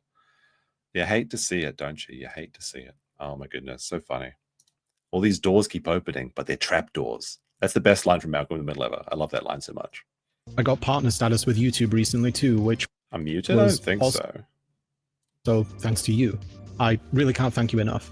I'd also like to thank my good friend Karashu. He's helped me find so many clips for this video and created some incredible graphics. Did you pay him for his work? This would have taken so much longer, so show him some love in the comments. And also, thank you to Dada Music, who kindly made the fantastic track that you heard at the beginning of the The music is actually good. I like it. Conclusion. I highly recommend you check out their music. It's gorgeous. I've linked to their channel in the description too. Of course, I'd appreciate it if you would like, share, and subscribe to my channel, and click on... This is not going to happen. ...the notification bell, just so you can see when my future... I'm taking back my dislike from him. I'm not giving him anything. He deserves nothing, and that's what he's going to get. Let's have a look at the comments. I'm kind of curious. I've never wanted to hug an entire nation before. Oh my goodness. The only thing worse than being lonely is living in a system that monetizes it. Fuck off. I don't remember paying for YouTube Premium. This isn't premium. Let's see. No wonder the power of friendship is so powerful in anime. Japanese people don't feel it as much as us. Oh my goodness. People just believe this shit.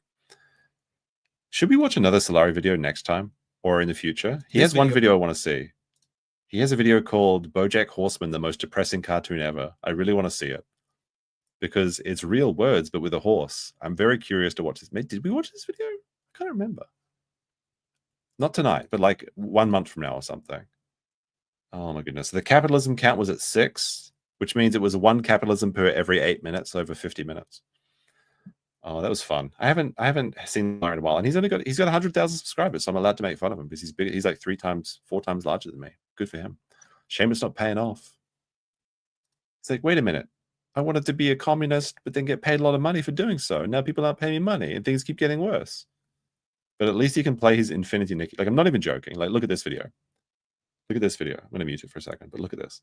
He dresses up in a red suit, his Joker outfit, and then he talks about why it's okay for him to dress up his dolly girls in Infinity Nikki. I'm not even joking. Then he talks about his dolly dress-up girl and why it's okay. And when you see your bro playing healer in a game like I play healer in a game, that's weird. That's what Salari's doing. He's playing heal slot, just like I did when I was playing heal slot in the last time I did gaming. Oh dear, what a fun little adventure into the bread tube sphere.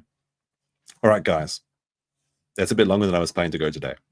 But thank you for the big support. We got more support than Salari got in the last month, which is great. Thank you for liking the video. Thank you for being based and leaving a comment if you're watching on the replay crew. Over the week, there'll be more streams coming this week. And over the weekend, we'll be doing some more dinosaur streams. But this time, we'll be playing the big dinosaurs. Because I've got some big dinosaurs, the big crocodiles. We've got some big bitey boys. It's going to be great. You're going to love it. And you're going to love it because capitalism made it possible. So praise capitalism. And have a great night, and peace. You can't keep getting away with it! You can't keep getting away with it! Yeah, I like money, though. I like money. Oh, I like money.